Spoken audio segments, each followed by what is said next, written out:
Crunch Time is back on Woodward Sports. Join Jeff Iafrate and Booner Monday through Friday, 11 a.m. to 1 p.m. Taking Detroit sports coverage to the next level with massive interviews, viral moments, and the best live reactions. Get ready, Detroit. The young guns are taking over. Crunch Time on Woodward Sports.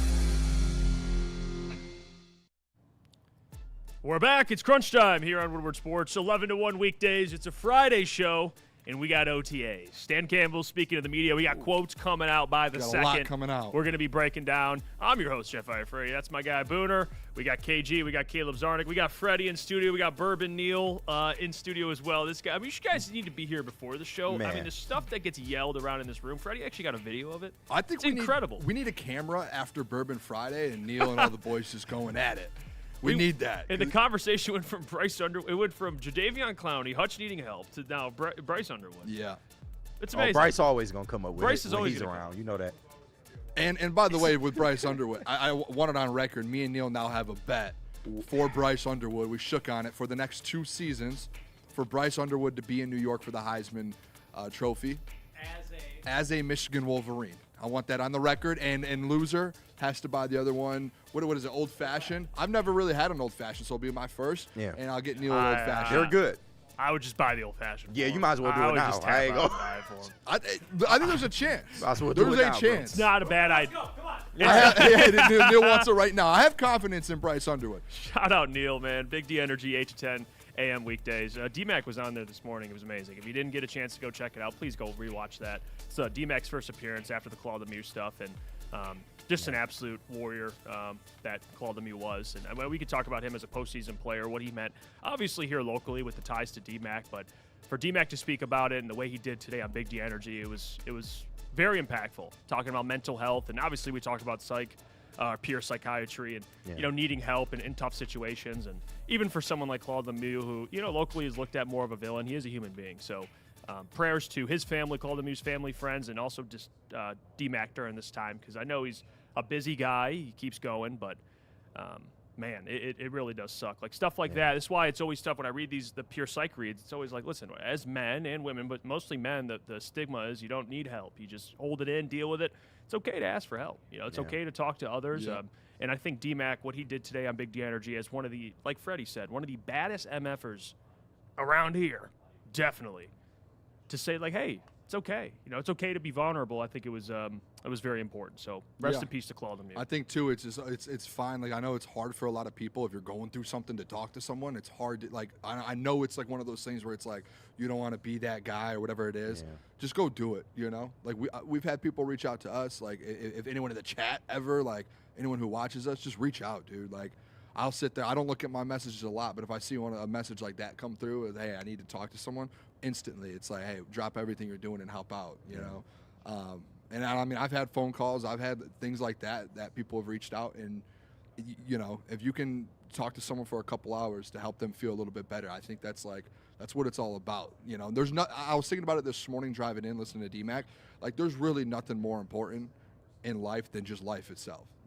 Like what we do, like sitting up here talking about sports, that's not more important than someone's life. Like anything. Brad Holmes or Dan Campbell talking to the media. None of that matters if it's like, hey, dude, like I think we all would rather have a person on the planet than talking sports or doing that. So like if anyone's ever going through stuff, man, just reach out. You can reach out to, I bet, anyone here. Seriously. Anyone at Woodward Sports, someone will, instantly drop everything and talk to you or whatever it is. But it's sad, dude. Mental health, it's a real thing. It really is. It definitely is. I mean, it'd be a big miss if we didn't start the show and give a lot of respect and appreciation for the legacy of Claude Lemieux and kind of what he's meant in this city, just with the narrative and him and D-Mac. But, rest in peace to him. Condolences, man, to the family. We had to start the show that way. It was very essential. And I know, we're going to talk a lot of Detroit Lions OTAs. We got Freddie Fell 313 in the studio with us, one of the most diehard, loyal Woodward Sports, and just a good friend of all of ours, honestly. He technically works here, but we still working out the details. He's dripped out in Michigan gear, and he's got like the Malice at the Palace sneakers on him. This guy is absolutely dripped out. So respect to Freddie. He's hanging out as well. But the stuff's already coming out from OTAs, man. I mean, we get quotes from Dan Campbell coming out. He's speaking. If you guys are listening, like the stream, and it means a lot, pushes the show out in the algorithm. But there's a lot of quotes coming out, and Dan addressing some things that maybe people want to know about. And one big thing that I do want to get to and bring up before we go to break in 5 minutes, and we can continue this after, because it's the injury stuff, which you actually brought up as something you're looking forward to seeing at OTAs. Well, Dan was asked about Kirby, Brian, Sam Laporta, and why they won't be practicing today at OTAs. His answer was that Kirby, Brian, and Sam are all improving from their respective injuries, but they will not be practicing today at OTAs. Campbell also said there will be a bunch of players that won't practice today, including some rookies. Also mentioned Terran Arnold will not be practicing today. Campbell said don't read too much into it. That's from Corey Woods, M Live. Shout out to our guy Corey Woods. Shout out Corey, man. So those guys are not. I know if you've been on Twitter, you've seen fans like, I'm just looking for Kirby's number in some of these photos they're posting to see if he's out there. There's your confirmation. None of those guys are practicing. Yeah, and it said too, like Dan Campbell, like they're progressing well, they're improving, and I think that's all you want to hear. Yeah. It's OTAs, dude. It's May 29th. You're not sitting here being like, is Kirby playing right now? Is Sam Laporta fully back? Like, no one really cares about that instantly. I think it comes out down to, like, in training camp, are these guys back on the field? Are they going to be healthy for week 1? Dude, how many months are we out from week 1? 4 months? Yeah. Mm-hmm. Let these guys heal. Let them get better. Eventually, these guys are going to be on the field. Like, Brian Branch, if people start asking, like, when's Brian Branch going to be back? That's like, I don't want to hear that. That's not going to be till October. So that's the name I just don't want to hear. But Kirby, Sam, like, yeah, you want to hear the progression. It's a good progression. I think that's a positive report. Yeah, the Brian Branch one, we just should not surprise anybody. The guy tore his Achilles. That's why he was in that name, that list. I'm like, wait a second. I think people were looking for probably more of an update, and Dan just didn't give one, which is his prerogative. He doesn't have to do that. But the one I am a little more weary about or intrigued about for the wrong reasons is Kirby, because I'm just curious how that one progresses, because this is an injury he's basically been rehabbing since the middle of last season, right? He missed all those games, and he never played again. So he had all that time to kind of rehab. I know he tried to come back, but we're talking now, we're getting into the summertime, and he's still not even out there. Is that not, like, a little concerning for anybody else for the injury he has? Not at this point. Not for me, anyway. No, I don't think it's like a massive concern. I think the next 3 or 4 years under this contract, you're going to have to be cautious. If it's an actual situation when it comes to, like, the bone-to-bone in the knee, that's something you want to be cautious with. And KG said it yesterday, that second contract might not come to life. Yeah. It might not be. And if that's the case, then, yeah, be extra cautious and get as much out of him as you can. Mm-hmm. That's how I look at it. So if he's out in OTAs, okay, fine. Is he playing week 1? Like, I would rather him miss all of training camp and OTAs and playing for 18 weeks for you or into the postseason than him playing in OTAs, something flaring up or whatever it is. Remember last year, it just kept flaring up. And you get to a point to where it's like, they should have not even practiced him. It's like Taylor Decker and Frank Ragnow. Right. It's like, dude, hey, you're a vet now. You're out of practice. Yeah, it'd be different if he was a younger player still trying to ascend. We know what Kirby is at this point in his career. So as long as he gets the time that he needs to stay healthy, I'm all for it. That was the only one that kind of popped in my mind because, TA had surgery. Yeah. So that one's understood. Sam Laporta had surgery. Like, that's understood. And Brian tore his Achilles. That's, I was just kind of curious with the Kirby stuff because you haven't seen anything about a surgery. Not that they're going to give away that type of information, but I like to kind of know. If it gets into training camp, then you got more of a concern. That's fair. That is fair. Let's get to some of these comments here. Tim says, at the end of the day, sports are dumb. Being present and intentional in life is what matters. The Dundada says, way too early to be asking about BB. Yeah, I think a timeline on BB. You got like another, we're talking December. Man. Yeah, it's going to be a long time. We got a long ride with this. That's BB why it's like I don't even know if I want to hear his name until October. No, seriously. Yeah. That there's going to be no chance that he shows up and he's good to go even close to the first couple weeks. Now, Nolan Bianchi put out with the TA stuff. He also tweeted out, and obviously TA coming off that season-ending shoulder injury, and there's also a handful of rookies that won't practice as well.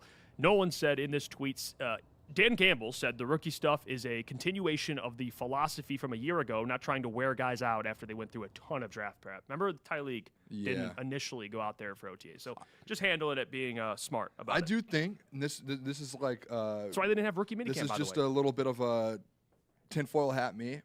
I do think that they're changing up how they let guys play and stuff. Yeah. Because they canceled the rookie minicamp, like you said. Yeah. But I think they're going to be a little bit more cautious with injuries, where in the past it was like, let's get pads, let's get going. If you're injured, play through it.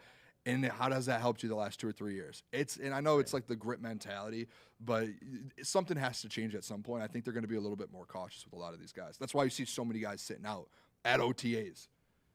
Yeah, we'll see. And we got more Dan Campbell footage we're going to play. Shout out to the social team here at Woodward Sports. Those guys are grinders. Travis is already sending us stuff from the Dan Campbell press conference we're going to play here on Crunch Time. So stick around. If you're coming from the Dan press conference, I appreciate you. Got to tell you about a sponsor from the show. People call me Ozempic Jeff, but the truth is it's not Ozempic. It's just simply pushing iron at Planet Fitness at the 50-plus Metro Detroit locations, because Planet Fitness is for everyone. Over 2,700 clubs nationwide, with 50, like I said, in Metro Detroit. Access to that Black Card Spa where you can recover with the hydro massage and other innovative amenities. Bring a free guest anytime as well, just $24.99 a month. We are all strong on this planet. Planet Fitness.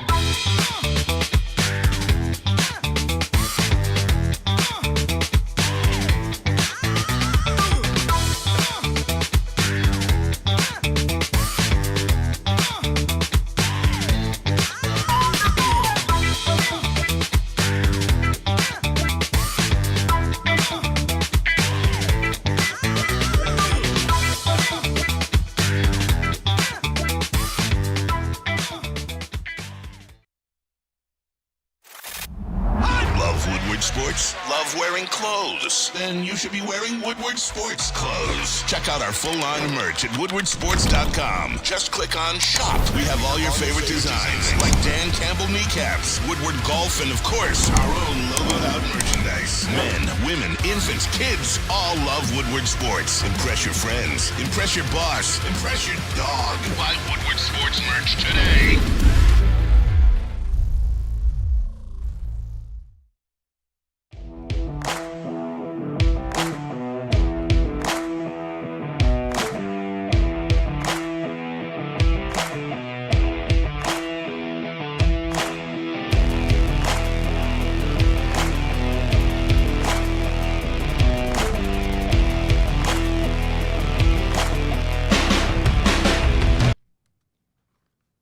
Let me tell you about Massage Chair House. Looking to take your relaxation to the next level? Then you've got to check out Massage Chair House in Bloomfield Hills, the largest massage chair showroom in the Midwest. They carry top brands like Infinity and Osaki, making it the go-to destination for premium comfort and cutting-edge wellness technology.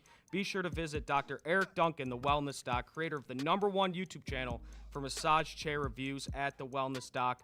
Book your visit today at massagechairhouse.com or simply scan the QR code on your screen. Massage Chair House, your ticket to ultimate recovery and relaxation. We got some videos here from Dan Campbell's press conference. Getting back to a little bit of the no nonsense, it's a lot easier when nobody knows who you are. I'm talking about us as a team and all that, because now you kind of fly right under the radar, but then the better you do, the more hype, the more you're doing this, this player gets paid, this coach, whatever, this coach moves on, now and it's all this other stuff that has nothing to do with what got us to that point, that gave everybody, we all reap the benefits of that. It's just a little bit, let's get back to that, man. Let's just get back to the business of what it is. It's about football. First and foremost, and it's about the guy next to you. That's it. And there you have it, MCDC talking about what he kind of talked about at the end of last season, getting back to what they do best, the mentality that they thrive with, the hunger, the grit. I'll go to, you know what? I'm going to go to you. Because you're the king of all times and overreacting. You hear Dan Campbell say something like that, tell me why he's the greatest thing. I was about to say, I know ever. I say this stuff all the time, and I do this every time. Of all time. Dan Campbell's first time speaking to the media since they started the 2026 season. It feels different. It feels different. Oh, word. It feels Why like is he calling players out? It feels like he feels like he's in that mode right now to where if someone did something wrong, he would go to the podium and say, "Hey, this guy's an issue." Oh, okay. Yeah. And that's all I want. Totally. I say all I want from my coaches and people like that's all I want is, hey, if there's an issue, say it. Don't In the beat around the media. bush. Not it's a JB. in the media. Right. Do it in the media. Why not? It's a JB Bickerstaff stuff. It's like, hey, don't tell me that my team gave effort when your team didn't have effort. Just be honest. We didn't have effort. We weren't good. This guy wasn't good. Dan Campbell right there is like, hey, we've been talking about Super Bowls for years. He literally kind of just called guys out. He said, we got all these guys that are getting paid. We got all these coaches moving on. We got all these people talking Super Bowl. And he's like, who cares about all that? Because none of it matters. We can talk all of it we want. None of it matters if you don't do it. And now we're sitting at home in the postseason. So what does all that matter? What does the contract talk? What does that matter? What does the coaches getting jobs matter? Mm-hmm. What does any of that matter? What does the Super Bowl? Oh, we're contenders. What does any of that matter when you don't do it? And that's the vibe that I get when Dan Campbell goes to the podium the first time in the 2026 season, and he steps up and says, listen, we got to get back to our grit. We got to get back to what we were made of. We got to get back to that. I don't care about all that other stuff. Like, let's get back to 2022 when no one had the contracts, when coaches were trying to grind to get jobs, when everyone was like, what's our goal? It's going to a Super Bowl. No one talks about that anymore. Now it's just like, hey, we're the on top of the world. Everything's all fine and dandy. No, it's not. And Dan, I don't know if you guys got the vibe from Dan there, because I got it. This might be the most business he's ever meant since back remember that Packers win when they missed the playoffs, and then you go into that next season, and he was business. Yeah. That's the vibe I got from him. I kind of felt like they was business last year. You got it bounced and embarrassed in the playoffs by a 7th seed, and they had the mentality of, we're not going to let that happen to us again. But you saw how the season played out as well. So it's all fun and, it's cool to hear that at the podium. I just need to see results. That's all. That's where I think that's what he says, though, there. He's like, hey, none of that matters until we have to do it. Ain't no going back to the old days, though. I hope you know that's over. Like, eventually you graduate, and the Lions have graduated into that thing to where, the national media is going to talk about you more. There is going to be more of a spotlight on the things that you do wrong and the coaches that you fire and let go and bring in. Like, that's just part of the game. But you have to learn how to coincide with all that and still be the Lions team that we know you can be. Tawan in the chat says, Dan said he's not hyping anybody during a pajama party in May. Love that dude. He's locked in pissed. You can tell. I got that clip, too, if you guys want that one as well. Well, real quick, you go. I just want to say Steve Wild said Booner wakes up and showers himself in blue Kool-Aid. I do. I literally showered in blue Kool-Aid. I asked them here at Woodward, the drinking fountain they had. I said, can we get blue Kool-Aid in there? There's blue Kool-Aid in it, and then we have pictures of it in the fridge here. Yeah. So I do actually. I do like blue Kool-Aid. Yeah, he's and I'll say this about Dan Campbell in terms of how he speaks to the media. He's one of the best, in my opinion, at putting a message out there, knowing it's going to get back to the players. Yeah, like the hunger stuff he's been talking about, and that's where I'm with KG. Like, it's the right message. It's the message he has to preach. But at the end of the day, man, like, we got to see it.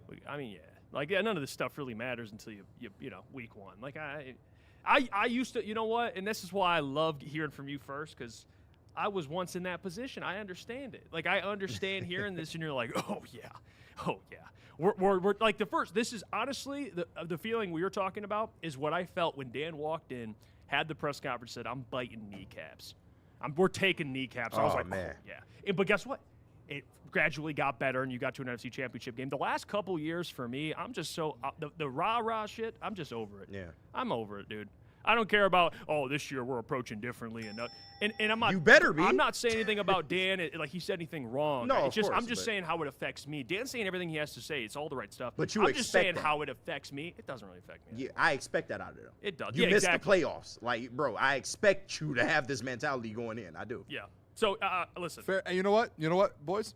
Fair enough. Yeah. Fair enough, fellas. Yeah. But I still love the fact that Dan Campbell doesn't change. Yeah. I love it. Oh, yeah. And you know what? Everything we can do. This offseason, though, it's the same thing. It was the same thing with John Morton last year. Like, we can all just sit up here and have all the takes we want. If we're going to end every single one with, I got to see it, though. If you guys are going to do that all offseason, then it's like, I might as well not have any takes.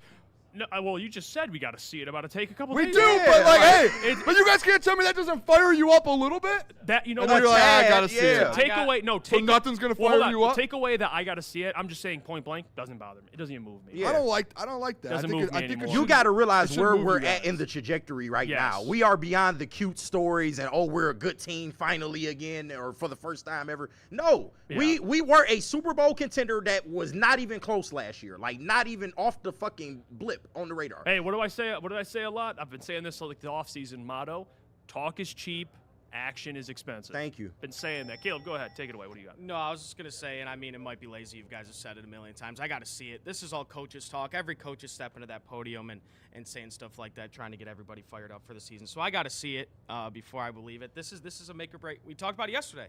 This is pretty close to a make or break season for Dan Campbell and the Absolutely. staff. So I got to see it before I believe I want to. Steven here in the chat gave $10. He said, "Boys, 2 weeks in, and y'all are definitely in the groove. The chemistry between Boone, Jeff, KG, and Caleb is incredible. Such a fun show. It's like McAfee, but with less roids and more Ozempic."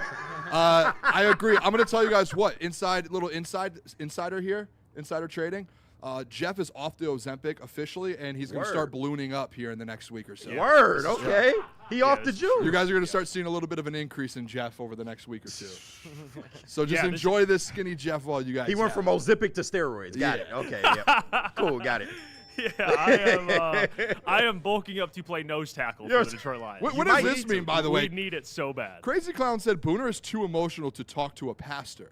What does that mean? I don't know what that means. Might be a bar. I don't know what it, You're it right. feels like a bar. If I could I don't decipher know it. what it means, but I think he got you there. As an I think he got can you not be emotional and talk to a pastor? I feel like that's when you're supposed to talk to a pastor, when you're at your most emotional.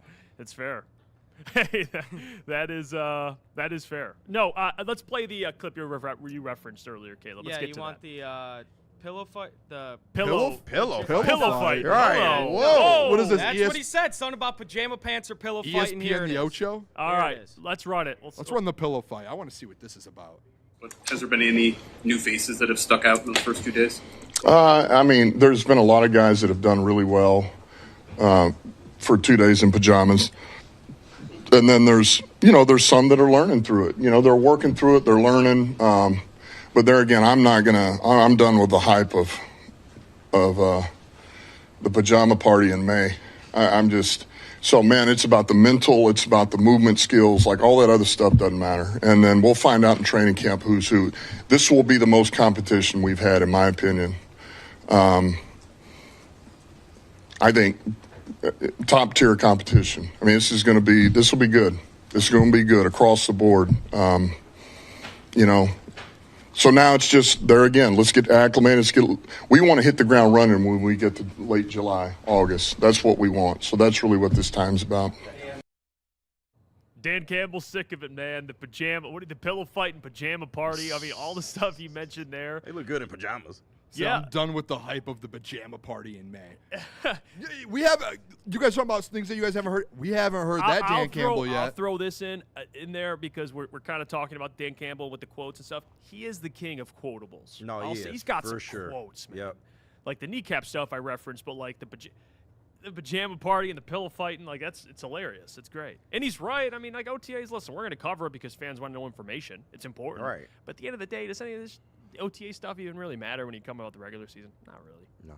It's like the clip. You always see these clips come out, like D'Amico Ryans. I just saw one from their OTAs. I don't know if you guys saw it, the Will Anderson thing. Yeah. And it was a question he was asked about Will Anderson. He goes, "We had to sit him at practice because we just can't block him." And everyone's like, "Oh my God, Will Anderson! Oh my God, Yeah. dude!" Like this is where people He are just hyping so, his mans up. Yeah, and it's not a bad thing, but the fans, they're just starving for something, bro. Everyone's like, as they should be. I mean, Yeah, you and just I missed get the it. playoffs. You were a Super Bowl contender entering 2025, and you missed the playoffs. So, I think fans, you want this Dan Campbell. Like, Dan, honestly. It's the right way to you guys approach want me to it. be Yes. completely honest with you. The right way. And if anyone knows, if we're talking about someone who maybe has never met Dan Campbell, we're all in this room. We've never met Dan. We all, and in the chat, unless you have, but I'm saying on a personal level, none of us know Dan Campbell on a personal level, correct? We all base our thoughts of Dan Campbell on the media. Last year, Dan Campbell, and I don't know if you guys noticed this, he was short. He would go in and get out. Oh, he was stressed out last year. You This, could tell. and I'm telling you guys, I've seen a million Dan Campbell interviews. I'm sure you all have. This is a different Dan Campbell. This is the Dan Campbell from a couple years ago where you are getting those quotables. Like, how many quotable things have we had last year out of Dan Campbell? None. He was in and out. He was just locked in. And everyone said, oh, this is a locked-in Dan. Maybe that wasn't a locked-in Dan. Maybe that was, like you said, a stressed-out Dan Campbell. Yeah. Now, clear mind, and he's like, oh, there's one thing in mind. And the way he's talking right now, pajama party, that, I know it's dumb to say, like, but it's the truth. Yeah. Like, this is Dan Campbell now. But like I said, on the flip side of that, we don't need quotables. Like, it's You as don't, fun as they are. But like, listen, I that's the don't thing, though. We need- don't need it. But we could say, I don't need this. I don't need. That's Dan Campbell. No, we didn't for have sure. that for a year because he was stressed No, I and, get and this that. team was but down. I've seen enough of Dan You Campbell want to know I Dan expect that. out of him. freaking Campbell. No, you want yeah, MCDC. for sure. That's him. If you guys want to be like, I don't need that, you do need it. Because if you want to win a Super Bowl, you need that Well, I Dan don't Campbell expect at him the to come helm. out like, hey, we're gonna suck. Like, I don't. But last year you didn't get anything. He stepped up to the podium and then walked away. You got none of that. You're getting it back. Like, you could tell this is a more motivated Dan Campbell. Am I wrong? Like, No, definitely you missed the playoffs. this He's feels definitely a little bit motivated. more different than last year. It was like he was just coming in and getting out. Like, you could tell that he had that. Remember how Brad Holmes had that little edge to him where he was tired of hearing some questions? Like, Dan had that little, like, roll eye, like, all that. Guys, come on. KG, you can't tell me that this doesn't feel a little different from him. I mean, different maybe, but like I said, I just need to see it on the field. I don't need quotables. I'm glad Dan's in a better mood, Yeah, as opposed to last he's year. motivated. But he was dealing with a lot last year. You had an offensive coordinator kind of rubbing people the wrong way in the building. You end up taking play calling in week 10. Everything's falling apart. Yeah, I didn't expect Dan Campbell to come out there and just be, oh, quotes. Nah, it is what it is to me. That's all. I'm just indifferent. I think this Chuck comment's spot on. Chuck Brewer, shout out my guy. He says, Jeff, when you go 0-16, offseason stuff matters. SOL is dead now. We only care about postseason success.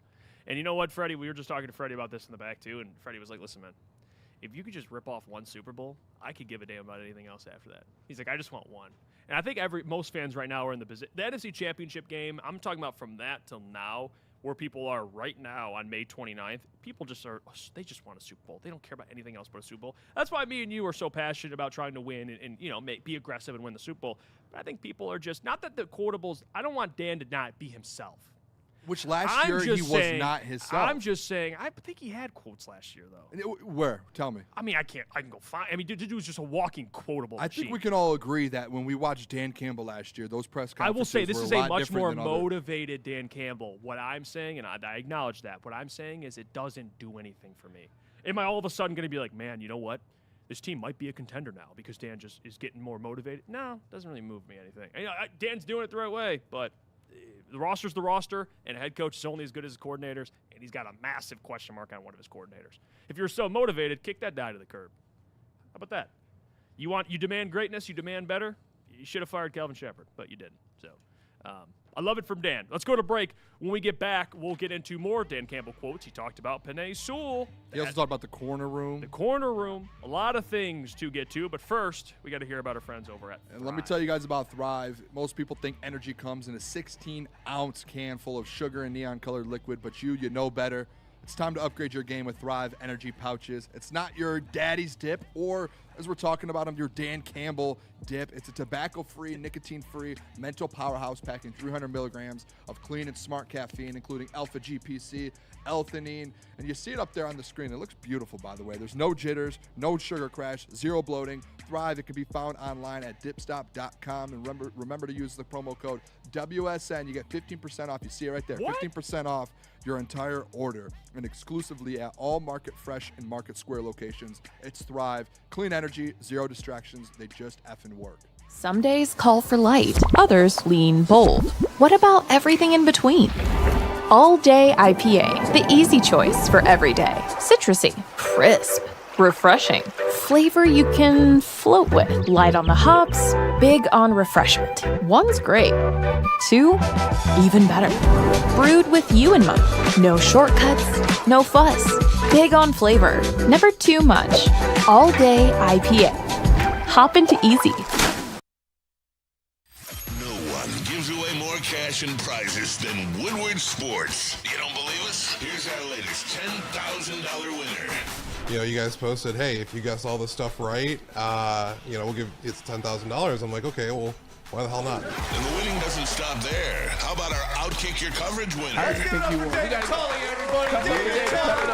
guy's got a hot Bigger prizes, bigger giveaways, cash, merch, tickets, and more. All from the biggest sports network in Detroit. No one does it bigger and better than Woodward Sports. Make sure you're following, liking, subscribing on Instagram, Facebook, X, and YouTube for your chances to share in the winning. From Detroit's #1 sports network, Woodward Sports. Planet Fitness now has even more best-in-class strength equipment. Join today for $1 down and save. We're stepping it up. We're not slowing down. Finding new faith, new focus. Love that new equipment smell. So, you in? Join the club today. Save when you join for just $1 down, $15 a month. Planet Fitness. We're all strong on this planet.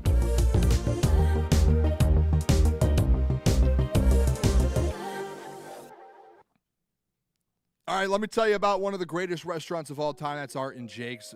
They are regular sports bars, and then there are also Art and Jake's. Nobody else can even come close on game day with over 80 wall-to-wall TVs, 22 beers on tap, and a menu packed with fan favorites. They've got exactly what you're looking for. We told you yesterday they have a Crunch Time app. That's confirmed. They have a Crunch Time app, and it is unbelievable. Make sure to scan the QR code on your screen. Download the A&J mobile app today to join AJ's fan club. You see it right there. And follow them at Art and Jake's on socials. And find a location near you today. It's a sports bar setting with a fine dining flavor. If I could just sneak one in here about the whole 2024 group, Terrion, Ennis, and that class. What gives you confidence that group is still developing and can give you what you need from the program? Well, I like that room.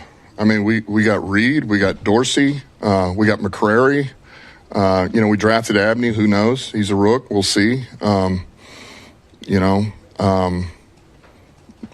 we got a number of guys in there, and also we got Rakestraw and we got Arnold. So, you just mentioned those first two, and I understand, but I mean, that's a good room, man. There's some thick competition in there. We got a veteran guy in Reed, man. He's done a lot, played a lot. So it'll be good. I mean, anything can happen. We're back halfway through the first hour, Crunch Time on Woodward Sports, 11 to 1 weekdays. That was Dan Campbell talking about the defensive back room. Some of those 2024 draft picks. You got Taron Arnold, Ennis Rakestraw, and the DB room in general. Khalil Dorsey. If you're watching on YouTube, by the way, let those comments fly. We'll get to the chat as well. Hit the like button on the stream. Again, that 150 likes for Caleb and Booner to have a glizzy off at Leo's. We're still doing that? Absolutely. We'll hit it at some point, maybe today, maybe next week, but hit the like button. But yeah, let's get into it. The DB room. Dan spoke about it. He really likes it. I know when we talk about the secondary, we focus so much on safety, but let's just talk about the cornerback room. And I'll say this about the cornerback room. If you're in a position this year where DJ Reed is your second best corner, you're thriving. Yes. Okay. That's the big contingency for me. There's a lot that rides on Taron Arnold having a breakout season. And I know last year you can argue he showed more than he did the prior year, less pass interference penalties, which is a positive. But if DJ Reed can slot right into that second corner spot and TA, I'm not asking him to be Pat Surtain or Sauce Gardner when he was with the Jets, like one of the best corner in the league. If you can just be good, this DB room looks a lot different. And I even mentioned whatever Ennis Rakestraw brings you, because we can agree Rock Ya-Sin last year played well in the spots he was chosen to play in. A.J. Brown, but that's not someone you're going to depend on to start. And then you look at nickel. That's going to be a big one too. Like, is Roger McCreary going to look as good as you probably hope him to look like? Is this Auburn Roger McCreary, or is this like some years in Tennessee where it looks a little rough Roger McCreary? I don't know. I'm excited for Keith Abney. You guys know how I feel about that. I think he starts at nickel earlier than people talk about. But I do agree with Dan. I do like, if we're just talking corners and the nickel spot, just the DBs in those spots, I feel really good about it. The big contingency is, what are you getting out of TA this year? Yeah. And stay healthy, obviously. I think the one thing I've always said this too about when it comes to especially like these positions like a corner that they've struggled with for years now. I've always my belief on it has been you have to get some help in there to have that competition. Like, it's hard for a player like TA to go out there and compete and get to that level if no one behind him is pushing him there. I'm not going to blame it on anyone else or Brad. Like, TA has to be TA, right? Like, DJ Reed has to be DJ Reed. You need that. Yeah. But what gets guys to that level? What gets guys to kind of get their mindset to go out there? Competition. It's competition. It was the same thing I've always said about the defensive line crew. It's like, dude, let's just get some competition in there. I don't care about the Josh Pascal, Levi O. The reason that they're not good is because they have no one behind them that they're bringing in to help them push them to the next level. I mean, it's a fact to me. And I think at the corner position, it's been like that for years now, is they have had some good guys. Like Carlton Davis was in there, which I thought he was incredible for you, and they didn't bring him back. But outside of that, it's just you never had solid corner play in Detroit since you've been here. They just haven't. And I think that's partially comes back to where's the competition in that room? Like Kendall Vildor's your competition. He's not that good. It's not. Like who is he pushing to the next level? But now I think you bring in, and to your point, Roger McCreary, you're bringing in some kind of that guys that have shown, like Rocky Sin last year, I'll say that was competition. He came in and he was ready to go. Yep. So I think another year with him in there is going to really put some pressure on TA, because guess what happened when TA was down or when guys were out? Guess who stepped up last year and gave you actually good minutes and good snaps? Rocky Sin. Yeah. Avonte Maddox, like these vets did. So that puts a little pressure on these guys. So I think Dan's right. I said it last week. I don't know if you guys remember. I said I think this is the deepest that they've had in that room since they've been here. I've said that all season. This is the deepest room on the team. And they need to, and with that comes that competition. And I think that's going to help this corner room be a lot better. I think TA is going to have a good season based off of that. Like I think he's going to come in and he knows, like, hey, I have to compete or my job's on the line. DJ Reed, same thing. And Jeff, great point. Like, dude, you need these guys to step up if you want to have a good defense. You need it. And I think that's where Brad Holmes in this offseason, he felt the pressure a little bit, it feels like, where he was like, hey, I got to get some guys in this room. I do. And he made the comment last year, Brad did, my best position group at evaluating is the corner position. It's been your worst one, though. That's what he's made the most additions to, is the cornerback room. And it's been the worst one, but he said it's his best evaluation position. And it's like, all right, is it? I felt like this offseason was the best that he's done so far, adding to the corner room. So I think Dan Campbell's spot on with that. Yeah, I think when was it the last time that was the Terrion Ennis Rakestraw draft, and I think we signed Carlton Davis that same year. That was the 1 year where he really revamped the DB room. And I'll tell you what, if he goes 0 for 2 on the 2 off seasons that he's really trying to revamp this room, and he says that's his best position evaluating, that's rough. But I am pretty confident in this group. They, like you guys said, they bring in guys like Roger McCreary and Keith Abney. I think is going to be a good player. So. Yeah, I'm happy that, Dan's confident in the group. What do you think, KG? I mean, I'm lockstep with you guys. I think a lot is depending on TA, but I also don't want to leave DJ Reed out of that conversation either, because you were the veteran guy that they paid to come in, and at one point, one of the best cover corners in the league. Yeah, I mean, no question, in terms of pass deflections, the interceptions have never really been there for him, and I know he's undersized, but that's something that you got to work past, especially if you're going to be CB1 on this team. But TA absolutely, as the biggest corner on the team and a kid that they invested high draft capital in, we all know it's I wouldn't say make or break, but this is going to be a very pivotal year for TA going forward as to how we view him in this defense. By the way, to kind of speak on Booner getting excited about Dan Campbell's press conference, there have been tweets about the press conference, just how it went, and I want to read some of those. So where are we at with this? Come on, talk to me. Mike Payton from A to Z, he tweeted out, this is his tweet, I've covered Campbell press conferences for a long time. You can just tell things are different right now. Uh-oh. There is a different feeling to this. Maybe it's just me. And then hold on. Going on to something. Hold on. Then Jeremy Reisman Our guy tweeted from Pride of Detroit and said, definitely a different tone. Not quite confrontational, but you can certainly tell he's not trying to hype anyone up this early.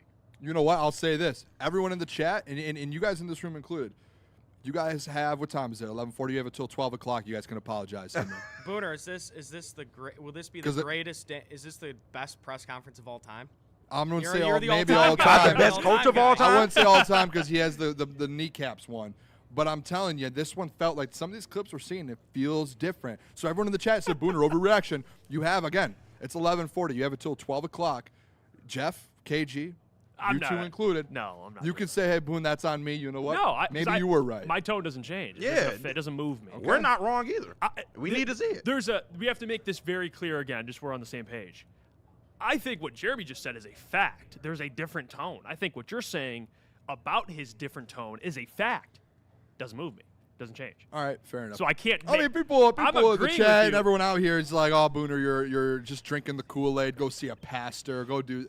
Take that back. Take a couple steps back. Walk back on that take. I'm just saying. You may very well I'm not be the right. only one. We're just beyond that point. I'm not going to. You know what? That's we're fair. just beyond I it. refuse to look at a press conference and be like, whoa, Yeah, right. I don't always do that. I do. That's an issue of mine. Here we go. But more stuff coming out from the Dan Campbell press conference and other things coming out from OTAs. We will get to them. But before we do that, I got to tell you about our friends over at Supreme Lending. Buying a home or refinancing is a big decision, and just like in sports, you need the right team behind you. Just like Dan believes he's got the right team behind him. That's why we're so proud to welcome Supreme Lending to the Woodward Sports family. As a full-service lender, they boast a 99% close-on-time rate and a 97% customer satisfaction score. Apply for that eligible loan. Mention Woodward Sports, and you'll receive up to $500 off your appraisal. To score this deal, call the numbers on your screen today and talk to Chad and Chris at Supreme Lending today. I hate to tell you, energy drinks, but you're about to be crushed. Thrive nootropic energy pouches are here to change the game by delivering steady, focused performance in a clean white pouch for a fraction of the cost. And unlike other brands, Thrive comes from an American company that's been leading the way for over 30 years. So stop drinking gut rot energy drinks and why don't you thrive for a change? It's just better. Woodward Avenue, the first paved road in America. Woodward Sports, the first sports network born in Detroit and made for Detroit.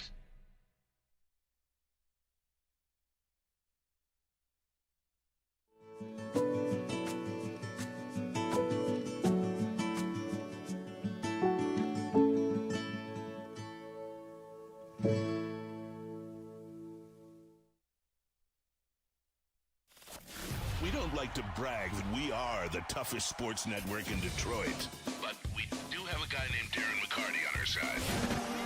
Woodward Sports.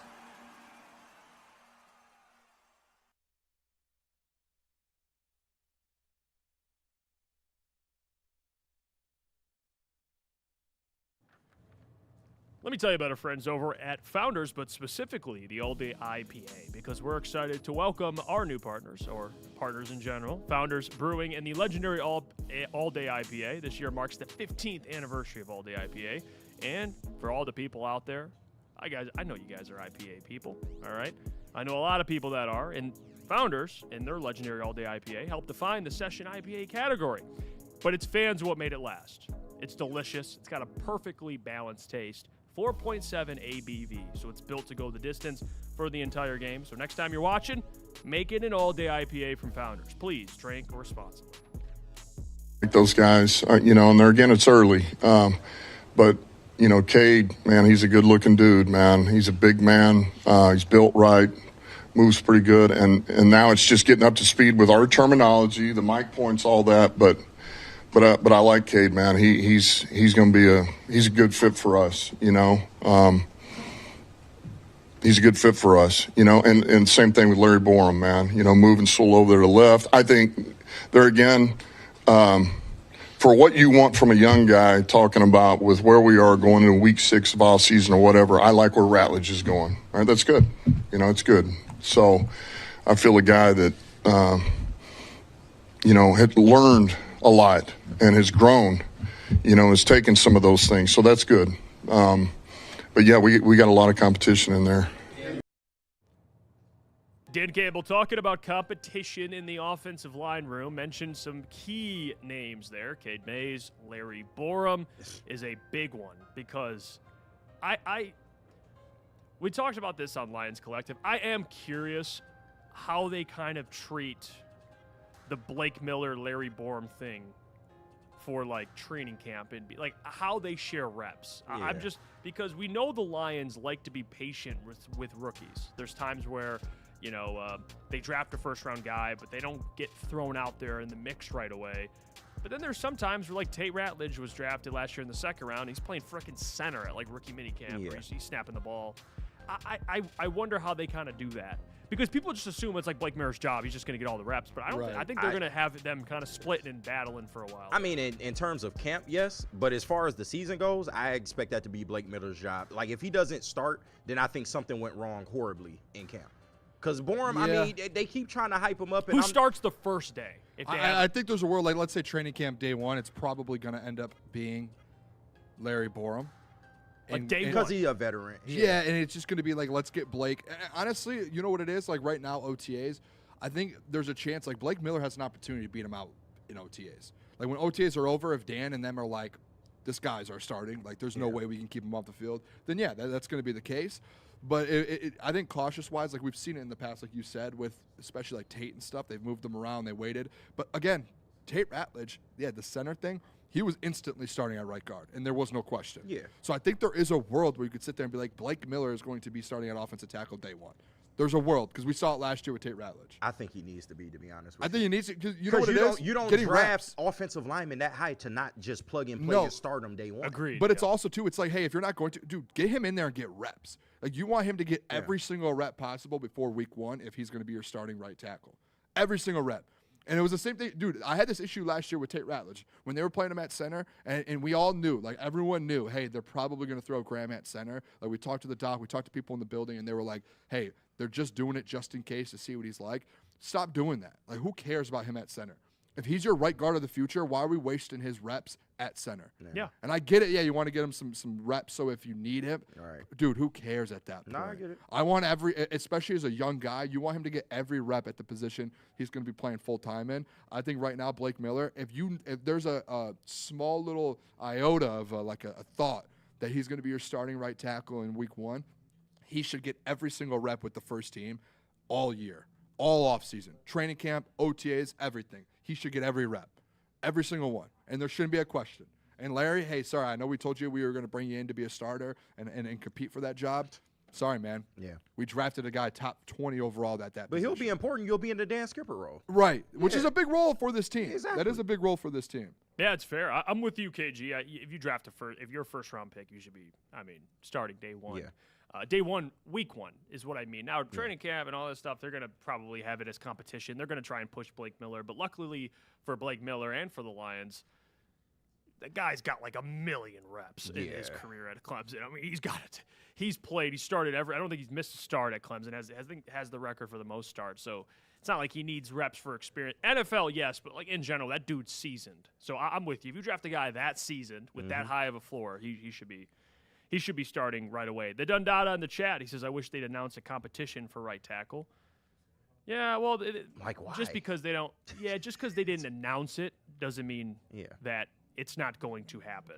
I wonder if Dan's in that mindset, though, even though he's a first round, and like I said, I want him to get all the reps. If Dan, it's like the thing with the corners. Like, you want to get, you don't want to just hand the keys over to a guy without earning it. No, I feel that. I wonder if there's a world where Dan is purposely just, hey, Larry's starting. Motivate Blake Miller. That's you what need I to feel earn like your it is. you need to earn your keep here. Yeah. Because that's what it feels like in the NFL. There's a lot of like earn your keep. Yeah.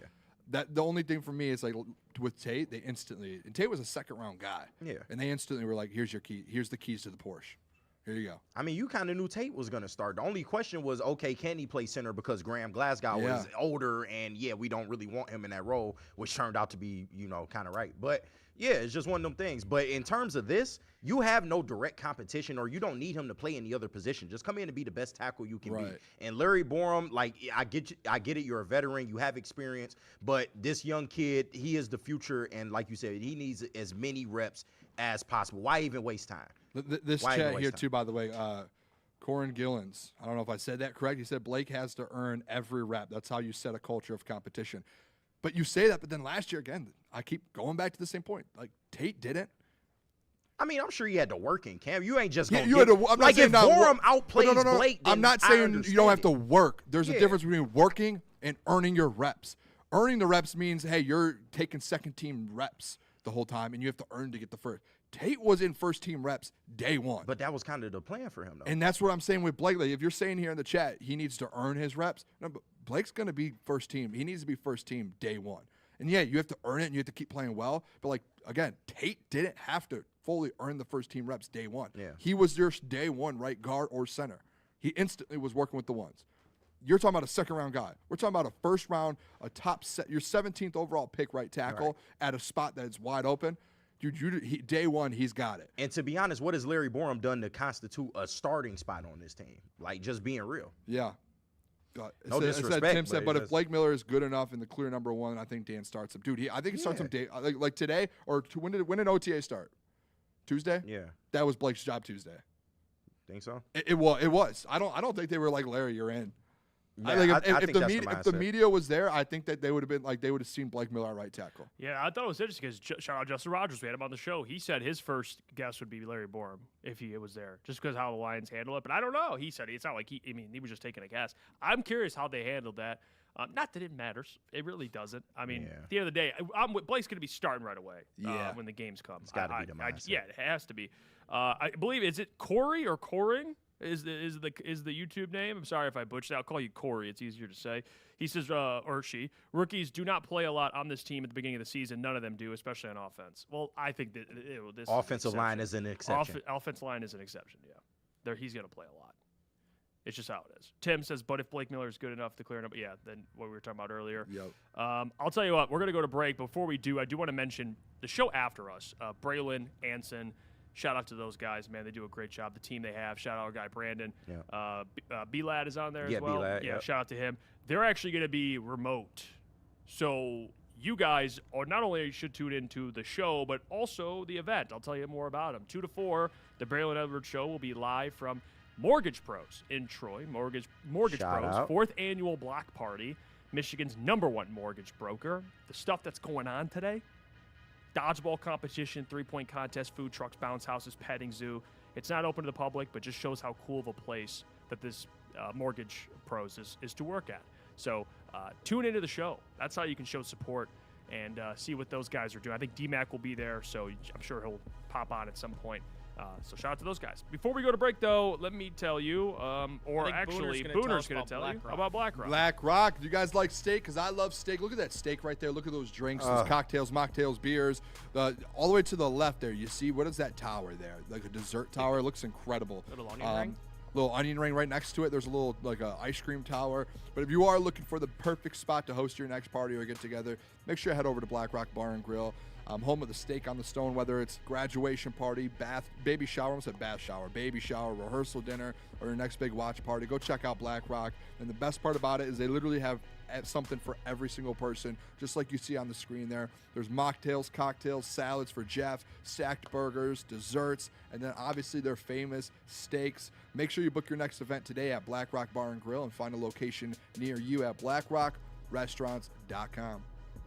This is a hungry bear. This is Carl and Jeff. Carl isn't worried because he has focused energy to spare thanks to Thrive energy pouches. Jeff didn't use Thrive when Carl offered. The bear is happy about that. Don't just survive. Thrive. Head to woodwardsports.com and click on Shop. Get the latest in Detroit sports apparel and exclusive Woodward Sports gear. Woodwardsports.com can get the whole team outfitted. Love the Pistons, Red Wings, and Tigers? We got something for you, too. Shop online at woodwardsports.com. It's game on at Art and Jake's. Wings, burgers, pizza, and ice-cold drinks served up with attention to detail. Wall-to-wall TVs, great service, and a vibe that keeps your crew coming back. Art and Jake's, a sports bar setting with a fine dining flavor. A ton of fun, a ton of sports, and a ton of man meat. Welcome to the Woodward Heavyweights, live daily 5 to 7 p.m. on Woodward Sports. Big shout out to Loom, and listen, Summer just got a serious upgrade. I ain't joking, y'all. The new Buzzin' Energy from Loom. And I know this ain't the regular Buzzins. This is the Buzzin' Energy. And the biggest difference, you get a clean boost of caffeine from green tea extract, but it's still the same great flavor that you used to, with real fruit juice, no artificial sweeteners. Buzzin' Energy is bold in flavor, light in calories, and built for long summer days and even longer summer nights, you dirty people out there. But try it in refreshing peach and raspberry lemonade. Crack a can, catch a buzz, and keep the vibes going. Available now at all 40 Loom locations across Michigan, and you still get 30% off your entire order when you use code WSN30. So why not go to Loom, y'all? Get the deals, get Loom today. We are back. It's crunch time here on Woodward Sports, talking Dan Campbell because of his press conference discussing Detroit Lions OTAs. We've just went through a flurry of different topics. We're going to get to the Penei Sewell comments, too. He talked about Penei playing left tackle. But I want to get to some comments in the chat before we do that. Eric says Tate didn't have, responding to what we talked about last segment about Tate last year, kind of slotting into that guard spot. Eric says Tate didn't have as much competition at guard last year. Blake needs to show he's better than Borum. See, this is the problem, though. If you're drafting a tackle in the top 20, they drafted Blake Miller because of his floor, like how good his floor is. If you're drafting Blake Miller and in floor-wise, you're expecting him to start. No, but is he wrong, though? Like, he's not. You have to prove it, but still got to win that spot. But day one, like if you're Dan Campbell, day one, right? Or Drew Petzing, day one. And I came to you and I go, day one OTA starts today. Who are you putting in? Who's right tackle? They're going to rotate and they're going to battle. Who are you? But Who is good the first person out great there? political answer from Jeff Iafrate. Larry But I'm Borum. saying you Larry have Borum. to say who's the Larry Borum. one. Who's running out play Larry one. Borum. See, I'm going Blake Miller. Because I don't want my starting offensive tackle to not get his reps. I'm going Blake They're not Miller. hitting each other right now. So like but that's not the point. It's OTAs, who you're running it's out a there, message though. you're sending. What I'm going to say is, well, the vet's going to start until you prove me you should start. Even though I know the guy's going to start. Why did they do that with Tate last year as a second-round guy? Because they had you at guard. That's why they. But to your point, so he beat you To automatically. your point, you want to send a message though. Yeah, you got to earn it. So Dan Campbell's mindset this year. Tate didn't earn now it. we're giving out spots. You just gave out the spot to Tate. They had you, and they missed the playoffs. Maybe that was why we're giving spots to guys. I don't know. Joking, I think to joking, me, I'm the joking. 17th overall pick, a tackle that you sit don't. here and say You gotta earn if it. they went a different tackle, You if gotta they earn went like I don't know, Caden Proctor or something, I would say earn it because your ceiling's high, but your floor is low. They paid $5 million for Borum they paid him as a starting right tackle, and you're gonna give it to a rookie? Day I one? don't care about with no contract competition. Number. Yeah, I don't care. That's absurd. You paid a right tackle starting money, and then you also used your 17th overall pick on a starting right tackle. Yeah. Okay. Say that again, Caleb. Say that again, Caleb. I think those equal out. Like you bring up the $5 million for Larry Borum. I think drafting someone in the first round, I think that equals out. Honestly, I think it's up in the air right now. If I had to take a guess, like you're saying, Booner, I'm probably saying Blake Miller is the day one starter, but day one starter I agree with. We're talking about OTAs setting the tone. Like no, Larry Borum's then I probably agree with that. Yeah.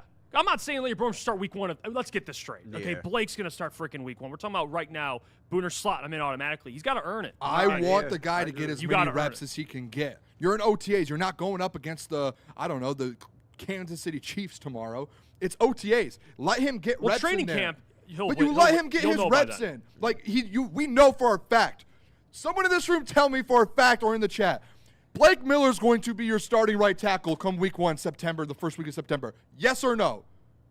Week 1. Yes. So let him get his reps next to Tate Ratledge. Let him get his reps with Sam Laporta. To prove it. He'll prove it while that's happening. You let not the guy to you. get his To you, reps. he's not competing with anybody. You He's let just him get his So he has reps. no competition. And to Jeff's point, it's just OTAs. Like training camp, you still got plenty of time to make sure he's getting those first team reps. You do. Preseason, But you want to be able to, like, they're going to play a little bit plays out in preseason. OTAs. Let's say you're doing walkthroughs. You're calling different blitzes out. You're walking through that. I would rather have Blake Miller sitting there learning that stuff in the same offensive line as Tate Ratledge, Caden Mays, Penei Sewell over there that's out there being able to give him advice, than him to be on that second team today, whether it's live or not, getting his ear talked to by Giovanni freaking Manu. I don't want what's wrong with that? I don't want him to be on the same offensive line as Giovanni Manu. Let that guy go out there with the vets and get that knowledge day one. Like, why even wait for him? You know, again, it goes back to the point. You know he's going to be your starting right tackle. You know it. So why are you holding off on letting him get that information? Here's why I'm saying and this. get comfortable. So at that I don't spot. think I don't think what you're saying is crazy. I understand your mindset on it. The reason why I'm going this route is a couple things. Two, it comes directly from Brad and Dan Campbell's mouth. Both of them. One, Dan Campbell, end of last year and this press conference, he's harping on competition. Okay, that's partially why I'm going with this Borum stuff early in OTAs. The other thing is Brad said it himself, and I think Dan might have said this. They think high of Borum.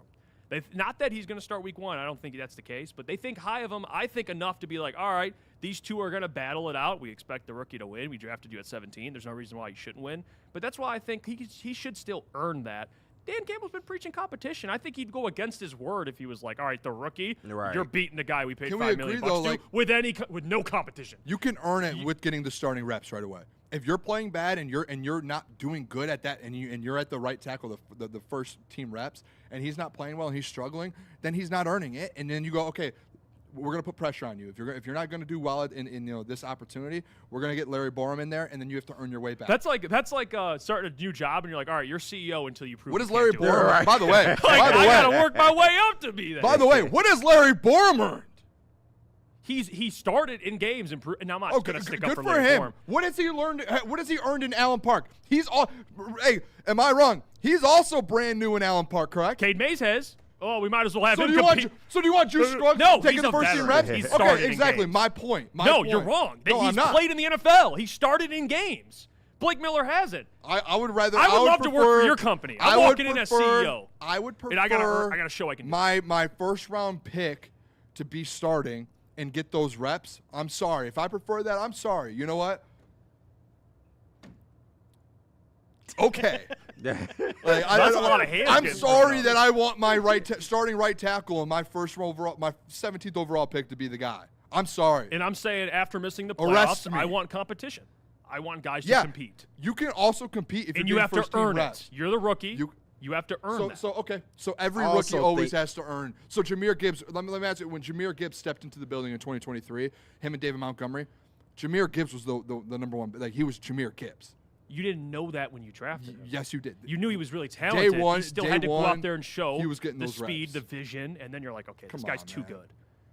That comes with the Did Aiden territory. Hutchinson? I don't know. Did Aiden Hutchinson get first team reps when he or Who did he was have to earn it? competing with him is the point. The Okwara brothers? That was who was competing? I mean, bro, this is the my- roster's better than it was We're gonna then. end it here. This is gonna be the end of it. Okay, now it's gonna be the end of it. James Ref said this, and I think he puts it very, very well. Booner wins. Okay. All right. So the guy who loves the competition quotables is now no competition with Blake Miller. I love the That is just competition, like, but I think you can have bro. a competition and compete, But you give him the also job. getting him first team reps. So you give him the job, and you're like, well, I'm giving the job to the better player. I know Blake Miller's a better player than before he even plays. Yes. Oh, if that was the case, there'd be no bust in NFL history then, right? He's the better player. Tell me right now. There's no such who's thing the as a better draft player? bust. All right, if you want to go down this road, who's the better player? Well, Blake Miller's going to have to prove it. No, who's on the better paper, player? on paper, he has a higher. I don't want your political answer right now. If That's you a had fact. to put your name on it, who's the How better about this? player today? What is it? May 29, 12:03 p.m. Who's the better player? I Larry don't know. Borum or I Blake haven't Miller? seen Blake Miller yet. On paper, he is. Put yourself in Dan's shoes. You're immediately going, yeah, this guy's better. Yeah, I'm going Blake And Miller. Straight Shaw was a second-round pick. He's better than what we got. Let's start him. We do need to see him on the field first. Broder in the chat, he said Blake Miller is the day one starter and needs 100% of the reps next to tape. My point, exactly. Like, you need to get him every rep possible. And if he's not playing well, obviously that's the earn it and competing part. If he's struggling a little bit, then you go, okay, But Booner, we'll put pressure on you. Larry Borum's in. I feel more that way in terms of training camp. As far as OTAs go, if you want to throw the veteran out there first, because he can still learn from watching a veteran that's been doing this a long time. Why That's not all. get him those first team No, reps I get early? it, but it's OTAs. There's no rookie It's minicamp. OTAs. You're not even implementing the whole offense in OTAs. You probably are. You're probably putting most phases in that. Like let But the guy. But it's like, not I like would he's rather not gonna learn if he you're does it. implementing I phase get both 1, phase sides. 2, phase 3, and if you're implementing those right, and you know that he's going to be your starting right tackle, why would you do those installments without your correct right tackle and be like, hey, you got to compete to get that? I really do get both sides, but it's not like you're just saying it's impossible for him to learn. If No, he it's doesn't not get the first team impossible, rep. but I think he will get better quicker if he's doing it with the guy he's probably going to be playing with. Like, it's like an example here. If we get a new guy in here and we're like, it's the same thing, and he's like, he's better than one of us, and we're like, you know what? No, we're not going to throw him on. We're going to throw him, I don't know. He can go do it in Studio B for 2 months. He has to earn his reps, but it's like, hey, he's he's known. He was our top 15 pick. No, you're going to be like, hey, go to work. So someone could walk into Woodward and they get to take your job until he loses it, is what you're saying. That's If he's fine. better than me. Without it, no. Just walk in. He'd take your job. He say that think 'cause he's it's better than nobody- you. So it's we're nobody gonna here. give Well, him I'm Booner's competing job. for it. I'm competing for it. Oh my goodness! Here we go. But he's got to be ready for football season, though. Oh, they got me, man. They got me. He's got to be ready for football season. Oh, that was a bad one there. Booner, as far as training camp, I agree with Yeah. you. But And by right the way, now, that it's was a not the bad biggest one. deal. It's No, not the biggest deal. no. So Broder's point, like Broder says, why take Miller over Monroe Freeling if he's not the day one starter? Why would we waste a second time getting the O-line to click? I do now. This is where if it was Monroe Freeling, it'd be tricky because that dude doesn't have any reps really. Blake is so seasoned. I'm not as you want him to get him reps, but he's so seasoned. I think he's going to win the job. It won't take a long time for him, and I think he will be it's not going to be as hard of a transition because he has so many reps. So I don't worry about Blake as much. If it was Monroe, we'd be talking about this dude had 18 starts. Right. That's a little different. Like, you got to get that dude as much. I understand that. Raw, but, like, he would still have to win, though. Monroe, I'd be consistent. Still has to win that. But yeah, they don't do that though. Once again, back to expectations. I don't expect Dan Campbell in this regime to just hand out spots. If he beats him out, he beats him out. But I think the line of thinking is that they plan for Blake Miller to be the starter. Shout out Broder, by the way, man. Shout out Broder. Hefe's in there too. Yep, shout out to those guys. My guys. We got the poll in there that says who gets the first team reps in OTAs. 74% are saying Blake Miller. Thank you to the people. You know what's funny? This comment is funny though. Motor City Patriots says Bourne is the reason for the Hutch rules last postseason. Remember the Dolphins? Yeah. Joint practice. He actually is right though. That Dolphins joint practice, man. Hutch was doing work on Bourne. They had the Hutch rule at training camp. But you know what? Hey, you know what? But Hutch was dominating Larry Borum. You guys want him to be your right tackle? No, we don't. Because he's a vet. He can have it. You got to earn it though. I don't want him to start week 1. That's what you're basically saying. Okay, yeah. No, that's for sure what we're saying. Man, I love this time of the year. We actually have to get to the Penei Sewell thing. We'll get to that next because the new transition from Penei. I'm fired up about it though. Left tackle Penei. Yeah, man. Speaking of that, I feel bad for Penei because he walked into his rookie year. Started at left tackle, moved to right tackle. It was a disaster for him, and not everyone, I should say, a good friend of mine, thought he was a bust. Shout out to Adam Baydoun. Thought at first because he looked pretty rough. Yeah. The Lions were throwing him at left, right, and now he gets to play the position he was drafted to play, which is left tackle. And I actually am fired up.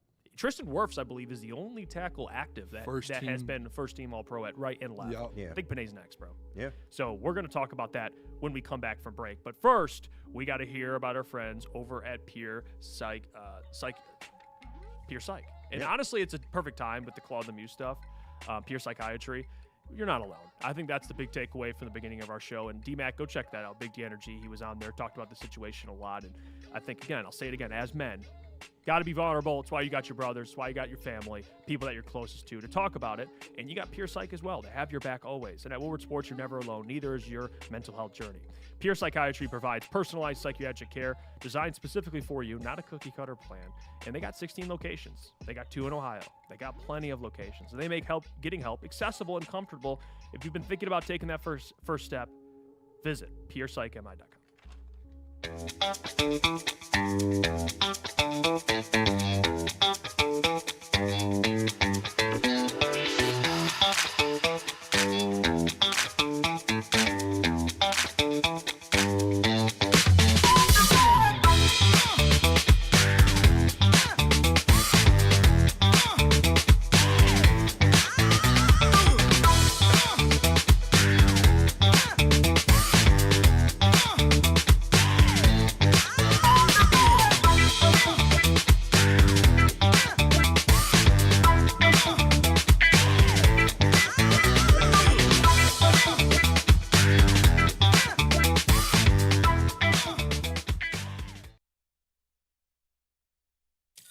Thank you to all the fans for making Woodward Sports your #1 online destination for Detroit sports. We promise not to drop the ball.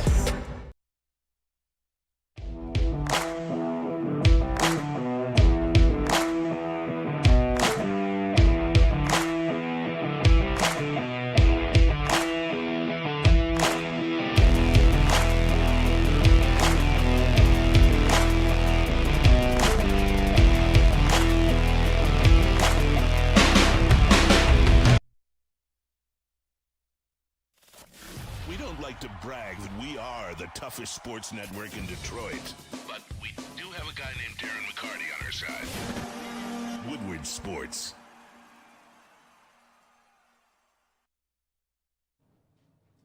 Shout out to Gold Crown, man. I could use a Royal Jester today, let me tell you. But they are 1.5 grams each, and they are quad infused. And that's a lot of stuff. Keef coated, live resin infused, THCA, diamonds, and terpenes, all packed into one. These ain't your just, regular Reggie pre-rolls, man. These are, why am I analyzing Dan Campbell at the podium so much right now? Pre-rolls, greatest all time, though. But Michigan made top tier, no shortcuts. Next time you at the dispo, don't think just ask for the Royal Jesters, because if you're going to smoke, you should smoke like royalty, y'all. ads. It's early, but just how's that going? Good, good. He's over there. He's been, really since. I mean, he's been working it, even being back home before we started the off season. Once I gave him the word, so it'll be like riding a bike for him. Will there be things he'll have to? Yeah, of course there will be. But I mean, he has played left. That's muscle memory. He played a lot of left in college and for us for those, in 21, those first few games. And he still took reps at left, even, over the last 5 years. So, that'll be seamless. That'll be seamless. Sewell can do it all. We are back. It's crunch time on Woodward Sports. There you go. Dan talking about Penei Sewell's transition to left tackle. It's like riding a bike for him. He is a specimen. I know I bring up the term dancing bear a lot.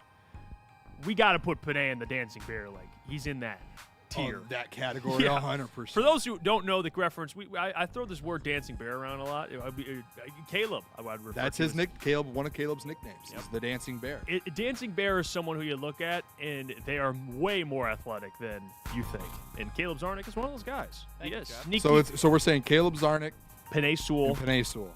And I think they called Tyleek that. Dan and Brad, they called him a dancing bear. Or Dan, I think, did. Speaking of quotables, I think he called him a dancing bear. So Penei is that guy. I'm not worried about it. I think it's going to be a smooth transition, and this was always the plan. He's your best offensive lineman. He is one of the best offensive linemen, not tackles, in the NFL. That dude is not going to struggle at left tackle at all. He's just not. Now, is he going to have moments? Of course, he's human. At right tackle, everybody. It happens.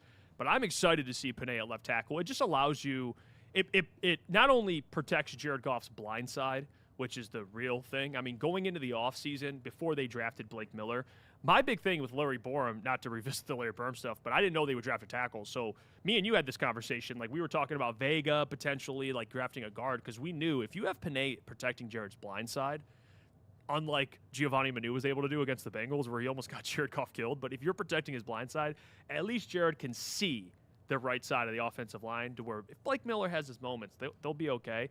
I'm so fired up about it. I know the whole thing with Zeitler and Penei was run to that side. You got Penei now. I know Mahogany's a question mark, but you can always run to whatever side that guy's on. Do you think, and I don't want to because I think Penei Sewell's going to be an all-pro this year. I think we all know that. Absolutely. Do you think the first couple of weeks there's going to be a little bit of a get-back factor with him? Because his rookie year when he did play left tackle, I don't know how many games it was. There was a bit of a struggle. But again, young Penei Sewell, right? Right. Now he's a multi-time all-pro. He's probably arguably the best offensive lineman in the entire NFL. I wonder how quick of a transition it will be. I do. I wonder if by the time training camp comes around, he's through OTAs, I'm good to go. Do you think there's going to be any sort of hey, week one, oh no, Penei gave up a sack, he's still getting after it? I think the people definitely. It's kind of like we were talking to Neil about it. It's week one, if DJ Wanham, or through a couple weeks, if DJ Wanham has no sacks, people are going to be all over him. I think people will probably have more leeway with Penei, but yeah, if Penei gives up a sack or 2 sacks in the first 5 games, people are going to be like, uh-oh, should we have moved him to the left tackle? Not going to overreact about it. That's something I think Penei is Penei. He's one of the least. He's one of the guys you worry about the least. And if he has a week, I don't think he will. Speaking about the reps thing, he's gonna have so many reps to kind of get back to that. And he's already played it. He's played left tackle, so it's going to be like riding a bike, like what Dan Campbell says. Yeah, I guess I just in the NFL, obviously his time at left tackle, there was a little bit of a struggle. It wasn't all pro Penei. That's where it's but I think he's developed in the league. I do think he's the best offensive lineman in the NFL. I think Penei Sewell, I'll say this, Penei Sewell moving to left tackle and Dan Campbell talking about it the way he did, Penei Sewell's going to be first-team All-Pro at left tackle next year. He will be.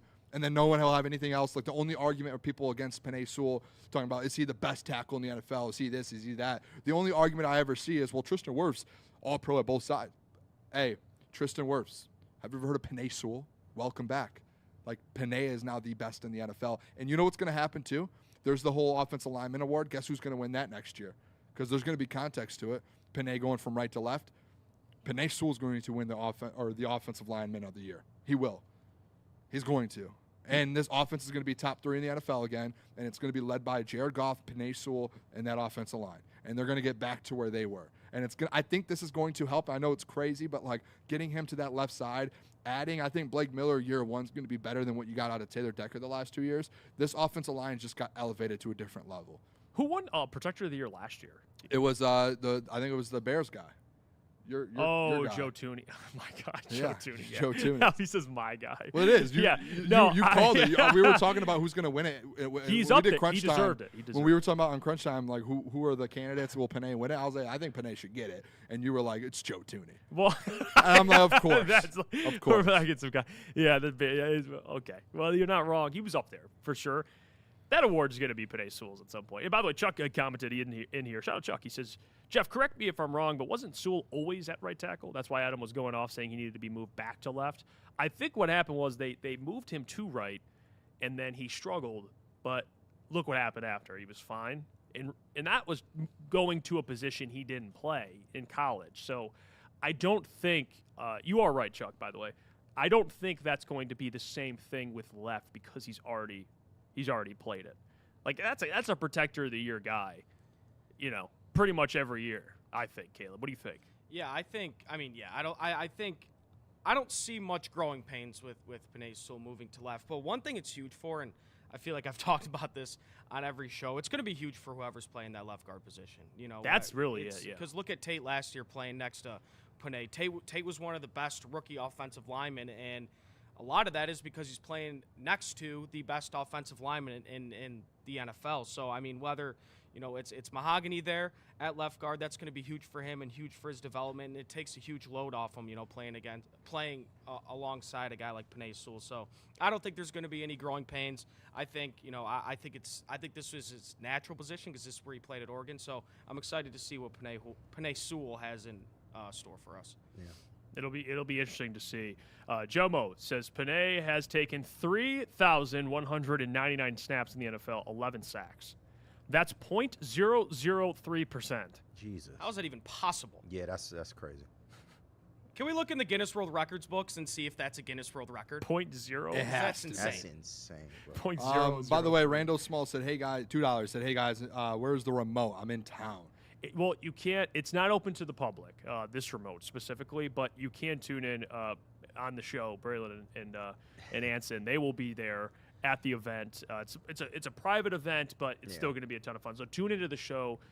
I do not believe it's public though. I think Rando, he's going to be allowed to get there. We were supposed to contact him and get his information. So okay. Then Rando, you reach out to if you're there, Rando. Reach out to either Anson or not Braylon, but Neil. You can reach out to Neil on Twitter or reach out to Anson on Twitter. Yeah, preferably Anson, and we can help you out there. By the way, another quote coming from Dan Campbell I wanted to mention. It's on Levi. I was gonna bring that up. I was waiting for it. We were talking O-line. Oh, great. Go ahead, say it. He said, "Quote, I like where he's at," and then he reiterates again, going back to what we talked about earlier. He says, "I'll leave it at that. He's working. He feels good. I'm not hyping anybody up. Not in May. It's not worth it." Yeah. So he's like, "I'm over this." Yeah, right. Like, come on, bro. But he did say, "I like where he's at." Now, Booner, I go to you. I'm gonna say, I'm hype. Levi O, baby, he's back. I hear that shit. It is like a yearly thing with Levi O, and it was like Josh Pascal as well. There was just always Levi O hype. But again, I'm gonna be consistent with it. When healthy, he's not a starter for you, but he's a really good rotational player if you need him. He does step up. I'm not going to act like he's like – some people act like he's the worst player of all time and why is he still on our roster? But 1 year out of 4. He can play. But again, the 1 year out of 4 he was healthy. When healthy is – I think that's the key term. When healthy, he's good. Yeah, the Levi O thing, I'm can he stay healthy? Broke back D tackle, man. I don't know if he can stay healthy. Just broke back, man. Yeah, well, the Levi thing I went through quite the experience with the Levi Onwuzurike storyline. I was, he was drafted. You're excited. Yep. And then he gets injured. He can't stay healthy. He had the one season he was healthy. He actually wasn't bad, rotational piece, and then he gets hurt again. Now, my expectations for Levi are very, very low. Can he be rotational? I'll leave it at that. I don't care. Just be a body, please. Be a body. I'm not going down the avenue of, man, could you get something out of him? There was conversation. What was it? 2 years ago, 3 years ago? There was conversations where he was going to get like close to Lee McNeil money. Like when that was Kevin Zeitler. Kevin Zeitler was like, yeah, he was hyping his man's up. When he's at his best, he's like a Pro Bowl defensive tackle or defensive lineman. And they were as like, soon as they gave you a 1 year deal, what happens? Yeah, well, he just didn't play. He got hurt. I didn't know. Remember, Levi O was the one where I think like we were all like, it's same with Josh Pascal, but we were all like, how did he get hurt? Like what happened? He always. No one knew. It was just out of nowhere. They're like, oh, he's on the IR for the rest of the year. We're like, wait a sec, what? I get it. It's not in his control, but oft injured guys, I'm sorry, I don't want to see retreads. That's why we're all sick of Marcus Davenport in this town. MD, sorry, Labarney. MD. But that's why we all sick of him in this town. And same with other players. So yeah, I'm good, man. We'll see though. We'll see. Yeah, the Levi stuff. It's like I eventually came to a point with like Josh Pascal where I was coming out of college. This guy was a monster, but I got to a point where I was like, nice guy though. Like nice guy, man. I don't even think he's signed right now. Who? Josh Pascal. Oh yeah, no, he might be trending out the league. So. Yeah, I think that so might that's be a whole other something stuff, must have happened last year that really kind of put him back a little bit. But then to that point, when you saw what Roy Lopez did last year as your kind of first, D tackle reserve, like is Levi gonna be able to match that production, bro? Like that's kind of tough, man. Yeah, I wonder. The thing I'm curious about is, are they going to use Levi in that like, a Aleem role? Where what I mean by that is when they had Aleem on the edge, when they wanted bigger guys. Yeah. Is that Levi Onwuzurike? I mean, or is Levi like a 3-tech, or are they him in the trenches is already put him on the edge? People, they go big and people. Did they try that with him and Wingo and it just hasn't worked? Like, well, Levi. Listen, I'm gonna say this, dude. Like people go at Levi in 2024 when he was healthy. I know people don't like PFF. He had a good year, bro. He had a good year, and he was your starter. And I think the reason people hate him is because he was your starter. He's not your starter anymore. What was a good year? Do you have the stat? Do you have like? The I mean, I'm looking at PFF here. I mean, he was a top 30 over. He had a top 30 overall grade among all defensive interior players. He had a top 30 overall grade in run defense for interior defenders, and he had a top 30. He was 37th in pass rush, and he's not even a pass rush guy. But he was top 37 in pass rush. Not bad in PFF. Yeah, so like that year, and he if was. You watch the games, if you don't like PFF, it wasn't. And he had 3 sacks for you, which he's not like a guy. Like he can get you sacks, but he's really a run defender at his position. So it's like he's top 30 in all defensive interior players at the stopping the run and overall grade. So it's like he's not the worst. That's why. I get it. He's not injured, but if you can get him healthy, he is a really good football player for a rotational piece. Like I'm just gonna, I'll fall on that sword if I have to. Yeah, I will. I'll fall on the Levi O. I hope so, because for a few million, you could have easily had Roy Lopez back in the building. So, what's the contract difference of Levi O and Roy Lopez? That's a good question. I can pull that up. Yeah. Let me see. Levi Onwuzurike contract is. I mean, it's a 1 year, $1.2 million. Yeah, because he got brought back on an injury exception. It's something. You could tell that like Roy Lopez got a deal. Roy Lopez got a $10 million deal, $5.5 a year. Yeah, but he's going to play a lot of snaps though. He is, but like to their point, like if you're sitting here and you're looking at all the pennies of everything, and you're like, how do we save money? Roy Lopez 2 years, $10 million, or Levi O 1 year, $1 million. I get it. You just saved $9 million over the next 2 years. Yeah. And for them, it obviously it means a lot to them. It does for sure. Got to spend the money. I can't believe we got into a Levi Onwuzurike conversation. Well, let's get into a Mad Packs conversation while we go to break here. All right. You promise? Hey, I'll tell you what, Mad Packs. One of the best in the business. Look at that. Now available at a retailer near you. And I'm talking to the Mad Pack fans. If you're looking to elevate your rotation, listen up. You already know about the high-low, the boom chakalaka. But Mad Packs is something fresh for the new year. Look out for the Mad Pack Extracts Blizzard Packs. Perfect thing to get you through a Michigan winter, summer. Does not matter. Stay tuned with Woodward Sports for all the latest updates. We'll see you in a couple minutes. Some days call for light. Others lean bold. What about everything in between? All Day IPA, the easy choice for every day. Citrusy, crisp, refreshing. Flavor you can float with. Light on the hops, big on refreshment. One's great. 2, even better. Brewed with you in mind. No shortcuts, no fuss. Big on flavor, never too much. All Day IPA. Hop into easy. Love Woodward Sports? sports? Love wearing clothes? Then you should be wearing Woodward Sports clothes. Check out our full line of merch at woodwardsports.com. Just click on shop. We have all your favorite designs, like Dan Campbell kneecaps, Woodward golf, and of course, our own logoed out merchandise. Men, women, infants, kids all love Woodward Sports. Impress your friends. Impress your boss. Impress your dog. Buy Woodward Sports merch today.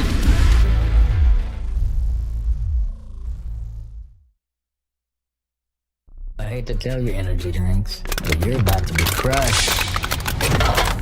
Thrive nootropic energy pouches are here to change the game by delivering steady, focused performance in a clean white pouch for a fraction of the cost. And unlike other brands, Thrive comes from an American company that's been leading the way for over 30 years. So stop drinking gut rot energy drinks and why don't you thrive for a change?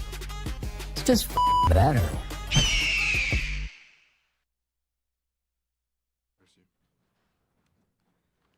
Let me tell you about Buddy's Pizza. They are celebrating 80 years of the original Detroit-style pizza, and they are grateful to be your hometown favorite. Follow their social channels and join the rewards program to see what they have planned throughout 2026. Add some Detroit style to your next event with Buddy's Catering, graduation parties and everything coming up. Hit up Buddy's. Their menu is packed with fan favorites, including their award-winning pizza, signature salads, home-style pastas, and more. Save 20% on your next catering order of $200 or more when you order with promo code Woodward20. Visit buddiespizza.com/catering to view their complete menu and place your order today. Crunch time, Woodward Sports, 11 to 1 weekdays. We are back, kind of cruising now through the second hour. Talked a lot of Dan Campbell today because of his press conference. We'll get to some Ray Agnew as well. He spoke, talked about the defense, taking the interview with the Vikings. And I kind of want to put a bow on this Dan Campbell stuff before we get to the other stuff. And I'll say and reiterate, what Dan Campbell did today was everything that he needed to do. Say what he needed to say, sound how he needed to sound. I'm not arguing or disputing that. Greatest press conference of all time? By the greatest coach of all time. I'm not the one saying it. That's you guys. No. You guys are the ones saying Here's it. the caveat. Oh, here we go. There's always a but. Yeah. Because the argument is not like, oh, did Dan have a good, did he say what he needed to say today? No, he absolutely did. I love the mentality. I love the approach. I'm just going to keep reiterating, the talk to me is cheap.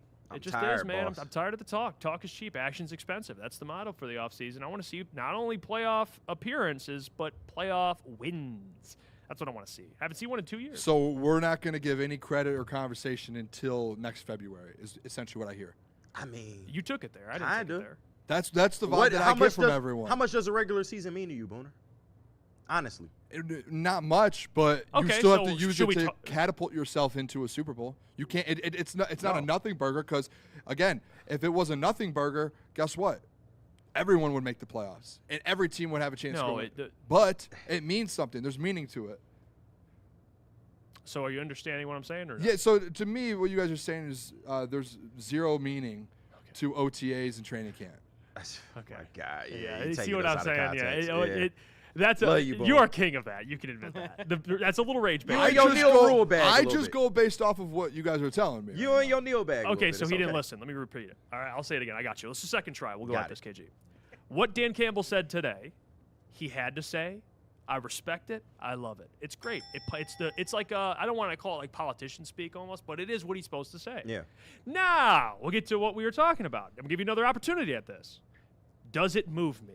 That's the topic for today. Did it move you? No. It didn't move me. And it's not Dan's fault. I'm over the talk. I don't know. You know what? I'm gonna say this.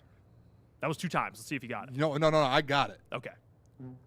I'm not talking to you guys anymore. I'm talking to the chat and to the people. Yep. I'm talking to the people. He ain't got it. What I heard from Dan Campbell today, get going. This is a different Dan Campbell. We're talking about 2022, 2023 Dan Campbell. Agreed. He is going but to what have, does that mean? He is going to have this team ready to go. Whether you think, oh, well, he did last year, but they missed the play. Does this press conference equate to 11 wins for the Lions? Dan Campbell today made it very well known that this team means more business than they've ever meant before. They are going to be ready to go. He was. You could tell his little jokes and stuff that he could. Last year, you got none of that. He walked into press conferences last year, and he walked out, and you got no emotion in Dan Campbell. Preseason, you got that. Dan Campbell the pressure was on him last year. All of a sudden, now, you didn't get that preseason last year. There was so much pressure on. Now you could tell this is like an open Dan Campbell. They opened his wings up, and they're like, hey, go win us a Super Bowl. I got that feeling from Dan Campbell today, that he's like, this team will be ready to go. And it felt like one of those moments when someone looks at you and says, hey, you have my word. I felt like today Dan Campbell looked at the media and looked at the fans and was like, hey, you got my word. I don't care about the pajamas anymore. I'm not going to go out here and hype up players anymore. It's either we win or we don't. Just like you guys are saying, that's what Dan Campbell said. So we should all love what Dan Campbell said today, because Dan Campbell means more business than he's ever meant before. Like, he is dialed in right now. But that does not equate to wins, is what we're saying. Like, press conference is great. I want him to do that. It's great. So what do you guys want Dan Campbell to do this offseason? Like, so anything he does this offseason means nothing until next February. No, it's just Booner. Once again, in 2024, you lose in the playoffs. You drop a playoff game at home. All that's true. They had the same sentiment all last year. True. And the season went fucking awry from the first you know what, game. then? To this point, all offseason long, we all will not say anything positive about the Lions. We won't say this is going to help them become a Super Bowl team. Every single time we come on air, we're going to sit up here and look at you guys in the camera and be like, everything we say and everything that they do doesn't matter until next February. No, and then we'll end the segment and we'll move on to the next segment and then we'll run it again. Hey, what about Penei Sewell? Don't care. Anything Penei Sewell does until it doesn't matter until next February. Okay. That's the sentiment. You're that I'm not getting understanding. I'll ask you this. Maybe this will make it more clear. Okay. How about this? Answer this question. Okay. Did that press conference, what Dan said, make you feel way better about the season outcome? I feel a little bit more confident. There you go. That's that. Screw all the, we don't have to talk anything positive. No one's saying any of that stuff. Right. Did it make you feel better about the results you will see come season? And that's the question. By the way, I messed up because people are saying they're clipping me saying that. I was saying what they say, not me. And you say yes. Me and to KG, me, no. No, it didn't affect. I'm not going to be like, well, actually, I said they're not contenders. They're contenders now. Go ahead, Caleb. From what I've heard from the Dan press conference, I liked it. I liked it. I think he did everything that he said, everything we wanted to hear. But that press conference didn't add a W to the win column. Right. Like, a press conference in May. Am I up here saying that they're going to win the Super Bowl because of his press conference? You kind of. No, I'm not. But I'm saying I feel way more confident going into this year now. The first time he steps into the media, the mindset and what he's saying, I'm sitting there going, okay, yeah, like this is a Dan Campbell I wanted. You're Jason Cabinda. We've seen other Dan Campbell step up to the media the last couple of years, and you could tell that there was defeat. You could tell that it was like, oh man, the pressure's on. This was like an unleashed Dan Campbell again. Like, it feels like it's a new Dan Campbell from a couple years ago. By kneecaps, we were used baby, to. we're back. I'm not sitting here saying they're going to win 10 games or 17 games and go 17-0 because of it. Get the coffee and the chew ready. Just say, though, to reference what you just said, I asked you, do you feel better about the results this season based on that press conference? You said, I do. I feel confident that he's going to have this team ready to go. It feel like, based off of what he said today, it's the first time we heard since the team's been brought back from Dan Campbell. And I like what I've heard. Like, I like the mindset that he has going into this year. It feels like a revitalized mindset of Dan Campbell that we did not see last year. Okay.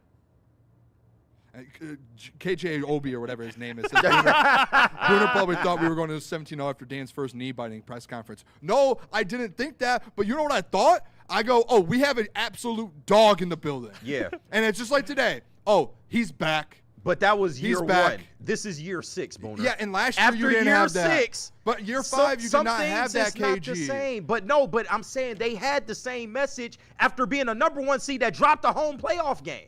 They had the same message. You know what? We don't want that to happen again. No, KG, we're sick and tired of that. You know what? Like, but if Dan Campbell steps up there and has a bad press conference, guess who's the first one that's going to say something? You will, and you will, and you will. But when he has a good one and he steps up and it's good and positive, we're all going to be like, means nothing. Pressers You got to be both ways. It's the same thing when someone plays on the field. For coaches, pressers mean something. Don't say pressers don't mean anything, because we just saw last year John Morton have a bad press conference and he lost his job a week later. They might matter. So they mean something. Might matter during the season. They not matter in always. May. Not in May. Hey, KG, hey, let me introduce you guys to something. When you're a National Football League, every time you step up to a mic and a camera, it means something. Welcome to the big leagues. Yeah, to the NFL. Everywhere. It means something. It's money for them. So every time Dan Campbell steps up to the press conference and does a press conference, it means something. Booner, if you didn't hear from Dan Campbell until literally the first week of the season, would you bat an eye? I don't think you would. I would. If I don't hear from him, it's kind I'm of like, where's Dan at? I'll say this. It's like the Nick Sirianni. Remember when he had the flower reference and he was like, you grow like a flower? He was like doing this stupid press conference. They won the Super Bowl that year. They did. But if you watch that press conference, you'd be like, this guy's an idiot. So, like, I try not to.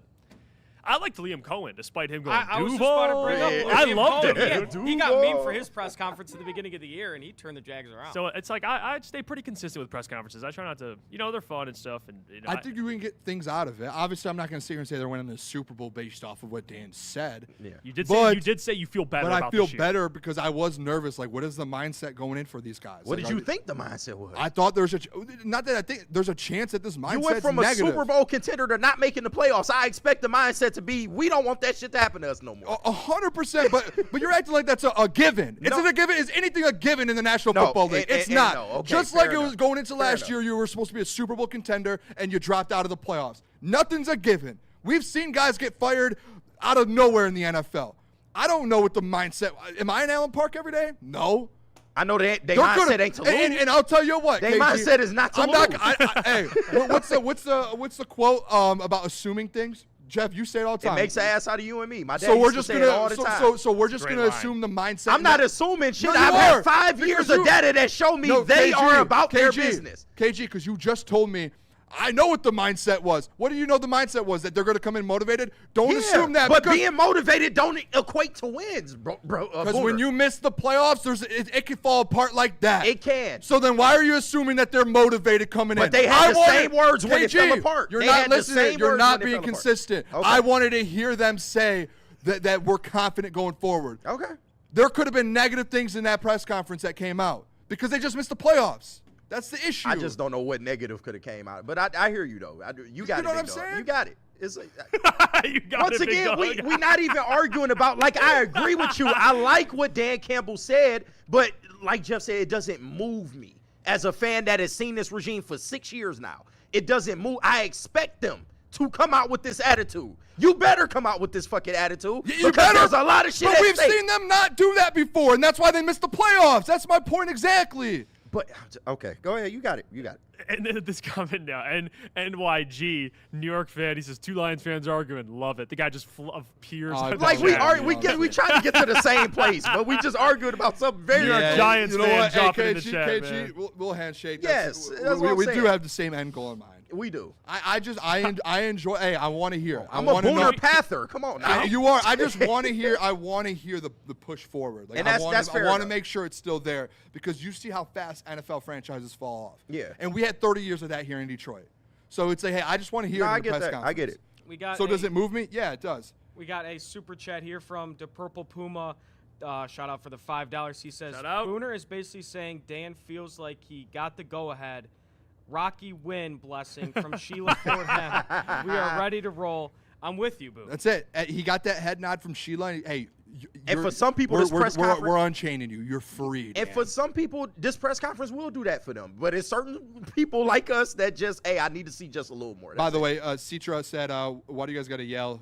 He's right by you. Listen, hey, everyone yells in sports talk. Yeah, Like, no, it's passionate. It's passion. We have fun. Yeah, We're all come on. boys. We I love love each other. Booner, man. That's one of the biggest pet peeves. And when I talk sports, is when people are like, "Why are you yelling?" We've all yelled. Yeah, come on. Like we're passionate. Sorry for bringing passion. As long as to ain't the- no to personal this. shots being taken, it's all love, man. Yeah, Booner calls me big fella the other day. That's not Oh, yeah. personal. I mean, though. are you That's not gonna- fun. Bub, Wait, like wait, he when calling Booner you all is type that of a shit. personal shot? That's when not a Booner calls personal us Bob shot. and Lil Bro, is that a No, That is that's a first, fun. a little bit. Just a tad. Calling Caleb Bub is one of the craziest Caleb got things. so mad at me You off can Wolverine off over camera. here, bub. I called Caleb. I called Caleb Pizza Boy the other day. Oh, Yeah. see, all right, See, that's a little see, personal. See, that's That- fucked up. That's a There's little a line. personal. Fucked Freddie, up. is that a line? Are we crossing Yeah, the line fucking there? crossed the line. I was pissed. Look, I get Pizza called a boy, lot of that's things. crazy. Pizza boy, that's off limits for me. That was you fucking crossed. It was the in a line. joking manner. Sure. Love you, Boone. He owes me a Oh. pizza, though. We were playing basketball back Yeah, not there, and I anymore. said, if I make this, you have to bring a pizza in tomorrow. I made it, and I said, thank you, Pizza Boy. No, see, that's that's fucked disrespectful, up. bro. That's like after our argument, you call me black boy. Like, yeah, all But- right, but- black boy. Like, I mean, pizza. You know what?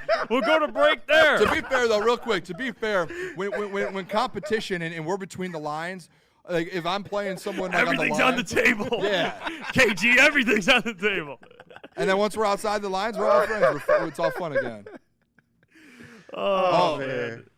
I mean, this show does stink, man. I mean, I'm just, the fact if you're watching, it's like McAfee. This show stinks. If you're watching it, we appreciate we you. do appreciate you tuning in. Hit the like button. You can do a lot worse. That's all I'll say. Let's go to. Actually, we don't have to go to break. We come back, we'll get to it. But we'll catch you guys in a couple of minutes more. We're doing more sports talk, yelling at each other. See you guys in a little bit.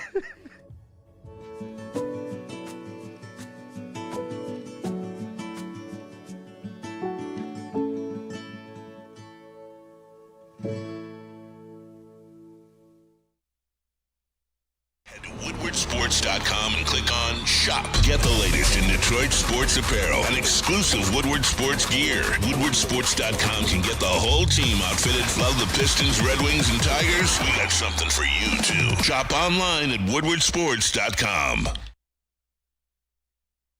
Planet Fitness now has even more best-in-class strength equipment. Join today for $1 down and save. We're stepping it up. We're not slowing down. Finding new faith, new focus. Love that new equipment smell. So, you in? Join the club today. Save when you join for just $1 down, $15 a month. Planet Fitness. We're all strong on this planet.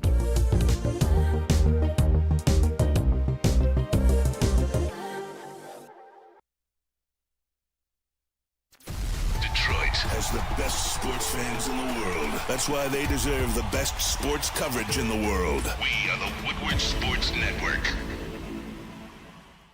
All right, we're excited to add water hazard to the bullpen from our friends over at Founders Brewing. You see the blue can there. It's a beautiful, beautiful, bright blue can. That's water hazard right there. It's best served on ice with a slice, preferably of some lemon. It's a vodka-based cocktail at 5% ABV. That's citrusy, refreshing, and gluten-free. And then also, it's the very first canned vodka cocktail from Founders, and it's perfect in between innings or even between rounds. Next time you're out, grab a water hazard and get in the drink with a water hazard, fellas. Come on. And ladies. Fellas and ladies, both. Please drink responsibly as well. We're back. Crunch time. Woodward Sports. 11 to 1. We got more to get to. We got Freddie, by the way. Shout out Freddie Feld. He's in the studio. He's a legend. He's joining us for mailbag. So we're gonna have a chat-giving mailbag with Freddie, who's in the chat. It's like this is like the Matrix, man. We got Freddie in studio with us. He'll be hanging out with us as well. But let's get to some super chats before we move on here. Yeah, we got one here from Dante 151. Shout out. 15151. I'm gonna get better at that, Dante. It's just 151. Yeah, shout out. With the 499, he says, so KG, are you reading numbers off a screen like Neil Rule? LOL, loud noises. You guys are awesome. Never change. Also, doesn't Dan have to talk to the media? Yes. He does. Yes. And that's why, hey, if you critique, man, if he says something bad, people are saying something about it. Yep. Fair enough. Let's get to it. What's this breaking news we're talking about? So the people don't know, I just got, from my sources, I got some breaking news out of Allen Park. I don't know if it's breaking, but I think for this show currently today, with which we've been talking about is breaking. I got a text message about who's taking first team reps at offensive line. Oh, hold on. Let me get the drum roll ready. I got a text. So at left tackle, Penei Sewell. Left guard, number 73, Christian Mahogany. Oh, he's teasing us. 64, Cade Mays at the center position. Okay, starters. Number 69, Tate Ratledge at the right guard position. Uh-oh. And at right tackle, Number number 76, Blake Miller out of Clemson is with the ones out of OTAs currently right now. Blake Miller is right now your starting right tackle. Eat that, Jeff. What do you have to say about that? I mean, I think there's going to be changes. I think Larry Borum will get there. I think it's going to be changed. I think Blake Miller and Larry Borum will probably be rotating to some capacity. But, yeah, I mean, hey, if Dan wants to do it that way, cool. Again, it's hard. My whole thing is when they start actually hitting each other, because right now they're just working on stuff that Larry Borum already probably knows, just being a veteran. Oh, this is a good turn, dude. So I wonder this when is such a pads good. come What is it on, called? there's- You're really trying to squeeze this out of something. Like, Larry Borum already knows all this stuff. He doesn't need to start. But I thought before it was earn the job. This is an all-time just spin zone from Jeff. No, this is unreal. I still stand on the fact that I think Blake needs to earn it. That's unreal. I still from stand you. on the fact he needs to earn it. But hey, congrats. I'm not mad at it. I'm not going to be pissed at Blake Miller starting first. If I was the head coach, no, I'm just kidding. If I was the head coach, I would do it differently. Right. Steve Baffy said, didn't Dan just say there's no 1s or 2s in the spring? Hold on. No, don't do that. Why is that offensive line? Let's go, Steven. Why is 4 out of if there's no 1s and 2s, then why wouldn't they just mix them all up? Why are 4 of the 5 the starters from basically last year? And Cade Mays is starting center. That's your starting lineup right now. That's who it is. Keyword right now. Because Mahogany, we're going to roll with that. He's right now winning that No position. competition. He's winning it right now. Winning, no one's touched each other It's yet. day 3. I mean, come on. That's where you got to give me a little come on. something, too. I'll That's give you a ridiculous. little bit, but you have to be like, okay, Booner, we might have been right about the Blake Miller. And you're right. Clip that. No, you're right. Blake Miller shouldn't have to earn anything. I agree. Oh. Yeah, Christian Mahogany doesn't have to earn anything either, actually. Give him the spot. Ben Barch caught him right now, actually. Doesn't even need to compete. Miles Frazier, see you later. Get out of here. Yeah, that's who got that, Doc? No, I have sources. I don't have no Booner sources. Yeah. It's Doc. It's not Doc. You're right. It's not. I would say this, not the Doc. Okay. It's Dan Campbell himself. Yeah, Texted Boone. it's Dan Said Campbell. Booner Right. gonna love to Texting hear him this. on the sideline like, hey, Booner, guess who started that right tackle? Yeah. Hey, Boone, real quick. Just texting Boone. That'd be sick if Dan Campbell was just texting me during OTAs. Hey, Booner, I'm glad you like my presser. Would you, if you had his number, would you text him like regularly or? No, I would be respectful, but I would definitely shoot a text. I mean, I've got some people's numbers. I don't just blow people up. Would you ever ask him to like a Friday? Hey, you want to go grab a beer or something? Would you ever? I don't think so. Maybe that would be a conversation. Like I'd be like, hey, like I'll try and get to talk to him about on the show or something. And in person, that would probably be an in-person conversation. I'm also hearing this. I got another text from my source. Are you ready for this? And I'm not lying too. This is just dead serious. This is in quotes. Borum getting worked too with 1s also. Steven says, to quote Dan, no one's winning a job in spring. Did you not just hear my text? Did you not just hear what I just got? I like mine better. Yeah. In quotes, Jeff's Borum sources. getting worked too with 1s also. I don't know if that means he's getting worked with, or he's also getting worked in within the He's ones. getting worked in, not getting worked. I thought it was he was getting worked. It's basic. basic. Sorry, I put an ED at the end of work. It's Borum getting worked as well with the 1s. Borum Okay, might so get they're worked both- if he's the starter day 1. They're So both competing. Yeah, they're both working. So who's right? Well, I mean, Blake was with the 1s to start. So I'll give Boone the day 1 who started initially, but he was wrong. Then I get the competition part of it. Because there's going to be competition, and you can't say, "Well, I agree with this." I think there will. For 20 minutes that there was no competition. What was like the foundation of my argument? He should start right away. He should start right away. I agree with, but if there he should starts be- struggling, then there's that competition. No, there's no struggling. They're competing. There's no struggling. He just said he's working in. They're both going to compete. Wrong. Okay. This is it's a Booner, team man. win at the end of the day. Okay, it's a team win. It is. Let's get to mailbag, man. Let's get Freddie. Do we have to go to a break real quick, or are we good? No, we already did water hazard. Yeah. Yeah, I mean, we could go to a quick break, come back, and do some mailbag. Let's that do so that. we get Hey, by the way, Freddie up everyone here. watching the stream, hit the like button on the stream. Push us out in the algorithm. We appreciate you guys hanging with us. We're live weekdays if you're new here, 11 to 1. We'll see you in a couple of minutes. Some days call for light, others lean bold. What about everything in between? All Day IPA, the easy choice for every day. Citrusy, crisp, refreshing. Flavor you can float with. Light on the hops, big on refreshment. 1's great. 2, even better. Brewed with you in mind. No shortcuts, no fuss. Big on flavor, never too much. All Day IPA. Hop into easy. Woodward Avenue, the first paved road in America. Woodward Sports, the first sports network born in Detroit and made for Detroit. This is a hungry bear. This is Carl and Jeff. Carl isn't worried because he has focused energy to spare thanks to Thrive energy pouches. Jeff didn't use Thrive when Carl offered. The bear is happy about that. Don't just survive, thrive.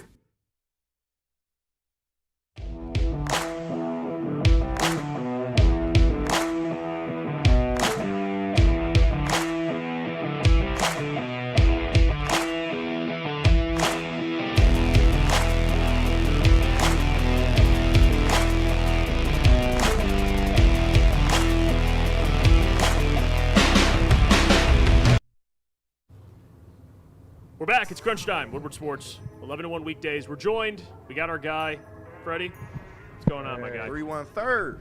Shout out to the Crunch crew. Come on, the man himself. This is what happens. The manifesting. You got a guy like Freddie who's been here since day one of Woodward Sports. Yes, sir. He's in the chat. He supports the network. He's honestly the realest dude you'll ever meet, and he's here with us now in studio. He's been hanging out pretty much all morning, right? You guys are you're too sweet. Like, yeah. No, I drove straight here from my house yesterday, so it was a quick little 4.5-hour drive. Staring at farms and flatness for 4.5 hours. By the way, dude, Freddie's an OG on Woodward Nights. He came on and he was the voice for the fans when we did a draft. We did I think it was like an all-time college football player draft. Who won the draft? Who had the best draft that night? I think night? Freddie. I think you did. You said it. I didn't. I think Freddie did. You said I it. think we did didn't. a poll at the end of it, and he won it. No, that was great. That was a great time. Man, I miss Woodward Nights. Dude, no joke, I was at the Metallica Pantera show in Ford Field, and I'm such a sicko. I had an AirPod in between Pantera and Metallica listening, getting some concessions, listening to Woodward Nights. He was listening to Booner and Metallica. I'm tapped in. Booner, yeah. We need a Booner Metallica collab. Freddie, are you a Booner Pather? Always. Come on. Always. Come on, Freddie. Let's go. Let's go, man. Dare me to get a Booner Path tattoo? Oh, stop it. You ain't making that kind of commitment. Stop it. That would be Stop life it. changing. The thug life instead of the two Booner Path, like thug lifestyle in the stomach. Let's get to some of these mailbags. Yeah, they're coming in. Dante said, mail sack. Why is the person who runs the Tigers X trying to flex a solo home run when your team is dead last in the conference? All right, leave Winsell alone. No, did you see the Tigers? The Tigers' social media page? I hated it. Read the room. It's Read the worst. Read the room. You just lost a series to the fucking Angels. It's the worst worst team in the American League, and you're gonna go and that's where you come. Look, you're the worst team in the league. Why are you tweeting out and going at different people around the city? It's insane. Hey, new Woodward Sports Network merch idea for the shop. Instead of bless you boys, it's mess you boys. No, we can drop that. Or skeet 'em up, Tigers. Skeet 'em up. Skeet 'em up. I think that'll stick. By the way, Steven's got a mailbag for you, KG. He says, mailbag for KG. Can we get a I don't know what you're yelling about clip from Anchorman on the ready to drop when Boone gets in his emotional bag during Lions We could absolutely work loud noises. Blake Miller's a stud. We should give people a warning before I start yelling. I think that's fair. But I'm going to. People, if you ask, hey, Boone, stop, it's going to happen. I can't. You brought that out of me. You care. Yeah, I normally only yell with Neil. Yeah. I only yell with Neil. Oh, that's good. You yell because you care. I understand that. Exactly, KG. right. It's because I give a damn. I understand. Care time sports. Yeah, care time. By the way, Rando, appreciate the $2. He says the best 5 that work together will start, period. And that will be Blake Miller. I agree. Yeah. Agreed. What's happening? And Christian Mahogany, potentially. And Miles Frazier. I don't know about him. Blake Miller jersey purchase? That would be a nice one. Blake Miller jersey. I think my next jersey, who was it that I wanted to get? You need a personalized Booner jersey. I do need a Booner one. I'm surprised you don't have one of those. That's like right up Dude, your my alley. dad knows who you are. That's He's like, hey, you going up there with that Kool-Aid guy? And I'm like, Brandon Dent? Or right. Shout out Kool-Aid. Shout out Brandon Give that man his flowers. Woodward Pistons. Yep. That's Shout your out guy. Kool-Aid, man. The amount of times I'm just sitting at dinner, we're walking around, and someone's like, the Kool-Aid guy? Yeah. I'm like, yeah, that's me. It's an identity. It's a new You just identity. bust through walls. Just, hey. Right. Oh, yeah. Oh, yeah. By the way, Mike G says, Dan Millsack, Campbell. realistic expectations for Tesla this season, stats and TDs. Can I see him get more than like 2 post-route touchdowns? He absolutely and that's will. it? Like, He will. I think a lot of that was because Khalif was still in the building, but now that he's gone, you have no reason to. I'm interested in snap count targets. Like, where does that go? Like, if it increases, I think you can see, like, he's a guy. If he's by himself, you can get 1,000 yards in the season. Now, correct me if I'm wrong. If by himself, but he has 2 guys ahead of him. Correct me if I'm wrong. I think a lot of the reason maybe they didn't lean into him more last year is because he wasn't the best blocker in terms of the run game. I think he improved, though. Remember, guys were getting hurt, and he was stepping up. He was getting a lot of snaps down the stretch, and I felt like he was getting better. That's something. Well, that was something that they said the reason that they fell in love with Isaac Tesla at Arkansas. Brad said he was the best blocking wide receiver coming out of that draft. Yeah. And that was a deep draft, wide receiver-wise. And he was like, that's the best blocking one. And he compared it to, I don't know if you guys remember this, he said he saw him at the Senior Bowl. He said, I compared it. He's like, it reminded me of Amon-Ra St. Brown blocking at USC. Yeah. And when he said that, and it's like, okay, in the NFL, obviously, it takes a little bit to get going when blocking, and you have to learn it a little bit. But I think in that room that he's in, 2 guys in JMO and Amon-Ra who love to block. Yeah. He'll get that down. I got to witness a Tesla tutty in garbage time in Cincinnati. I was in the end zone with a dude. There's this dude, and There's a Bengals fan with a McPherson jersey who was talking shit to me. And I'm like, you're wearing a kicker jersey. You're right. Stay in your lane. Stay to in your quote lane. LeVar Ball. Yeah. Right. Caleb, you got a kicker jersey in your closet somewhere? No, but I might invest in one. I don't know. What's it? I think that's a cool, I mean, like, if you pull out a Jason Hanson, I don't Hey, you think need that's the need the British dude from The Replacements. Oh, rock his jersey. That's the, There's exceptions to having kicking. I agree. There might I'd be rock an Murray Murray jersey. Yeah, Like I'll get nothing a little wrong Eddie with Murray that. action. I'm Nothing old wrong school with with that. it. McPherson, I don't know about that. Nitty gritty. Yeah. He just says mailbag screaming competition. Who wins? My money's on Booner. No, Scream. Oh, I'll beat anyone. Yeah. Sure. Yeah. Yeah. And I don't know if Booner's like the Vince Carter gif. It's over. Right. Let's go home. It's over. Once you get me fired up, I'm screaming. Who's the who would be Honestly, like the closest? I don't even know if I scream all the way. I think I just like I can kind of loud. I project a lot. Spinny could compete. I was gonna say Spenny. easy. Too. Easy can get going. Yeah. My Easy has the same crash out reaction, no joke, as me. Yeah. And I didn't notice it until the Pistons playoff yeah. series.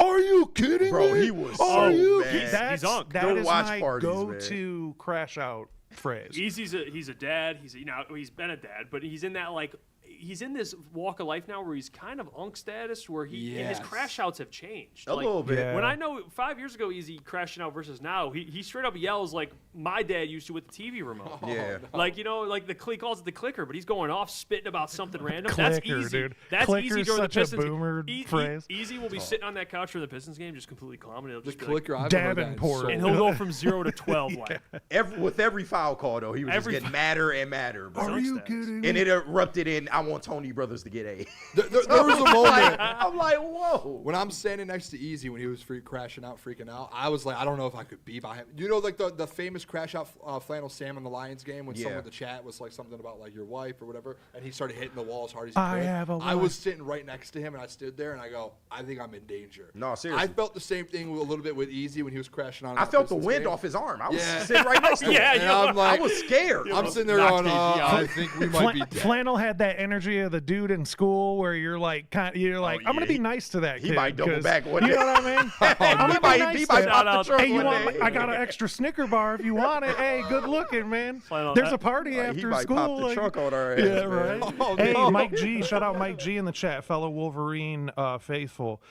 He says, mail sack, Freddie, unlike Neil, do you think Bryce will be successful for UM this season? And what's your realistic expectations for him in terms of TDs and completion percentage? Man, I I would don't. go to you in the Michigan gear. What do you So Did you like my bet I made with Neil? I did, but that's more of a gut hope feeling. There's than there's like nothing to back it. analytics It's feel. just like, There's- I yeah, hope it's this hope. happens.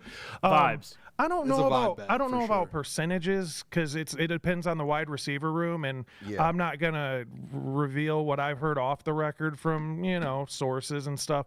We'll just say like we don't know what to expect coming up with the receivers, but I will say jokingly I told Neil 20. Realistically, I think 15 is fair. If he did 9 in a doo-doo season, 15 is like that's come on, You man. gotta do Over under on 15. It has I'm to going be. 20 plus. I think he should be. And at that's 20. all Yeah, time. generational- That's how bad Michigan quarterbacks are. That's like Yeah, fourth all that's time. fourth all time. But he needs to get 20 plus this year. If he wants to get taken seriously, I think. Because you guys are right, like Jeff was right, or Neil said it too. Like when you come out and basically say you're the chosen one, and you're doing that to the media, you have to. This dude should be shattering records. You Like, have to be I'm good. over the Dude. we can't do 15, 12. This guy's got to shatter Shea Patterson. And everybody Everything. name drops the GOAT, everybody name drops Brady, but the only reason Brady's the one quarterback for Michigan you can throw a stick at is because his starter wanted to play baseball. So Right. that's how bad things. They ain't even like Brady when he was the quarterback No. for Michigan. Yeah, hated there was a QB battle 1 and 2, like who should start. Like, And by the way, come on, man. Kyle Whittingham, he's had quarterbacks. They put up.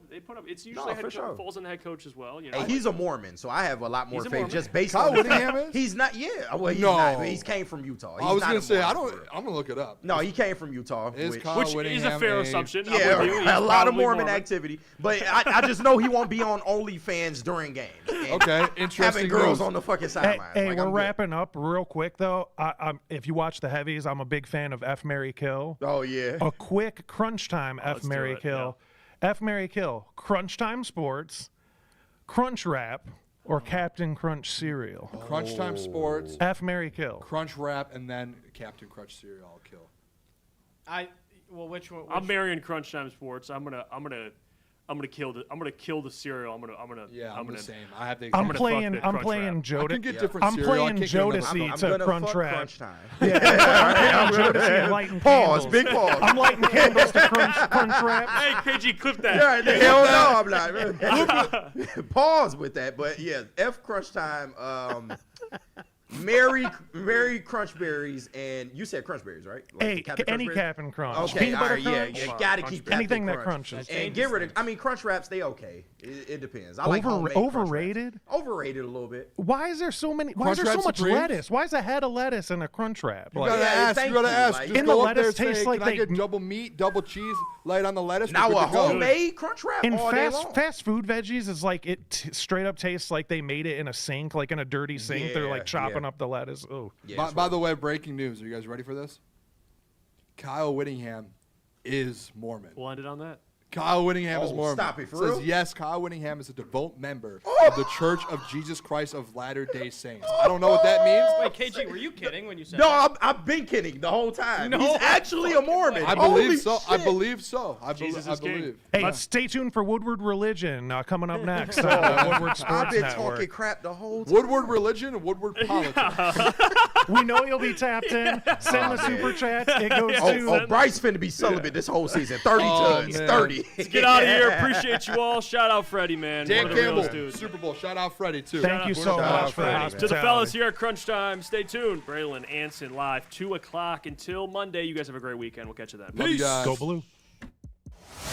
The next generation of Detroit sports media is here. Crunch Time is back on Woodward Sports. Join Jeff Iafrate and Booner Monday through Friday, 11 a.m. to 1 p.m. Taking Detroit sports coverage to the next level with massive interviews, viral moments, and the best live reactions. Get ready, Detroit. The young guns are taking over. Crunch Time on Woodward Sports.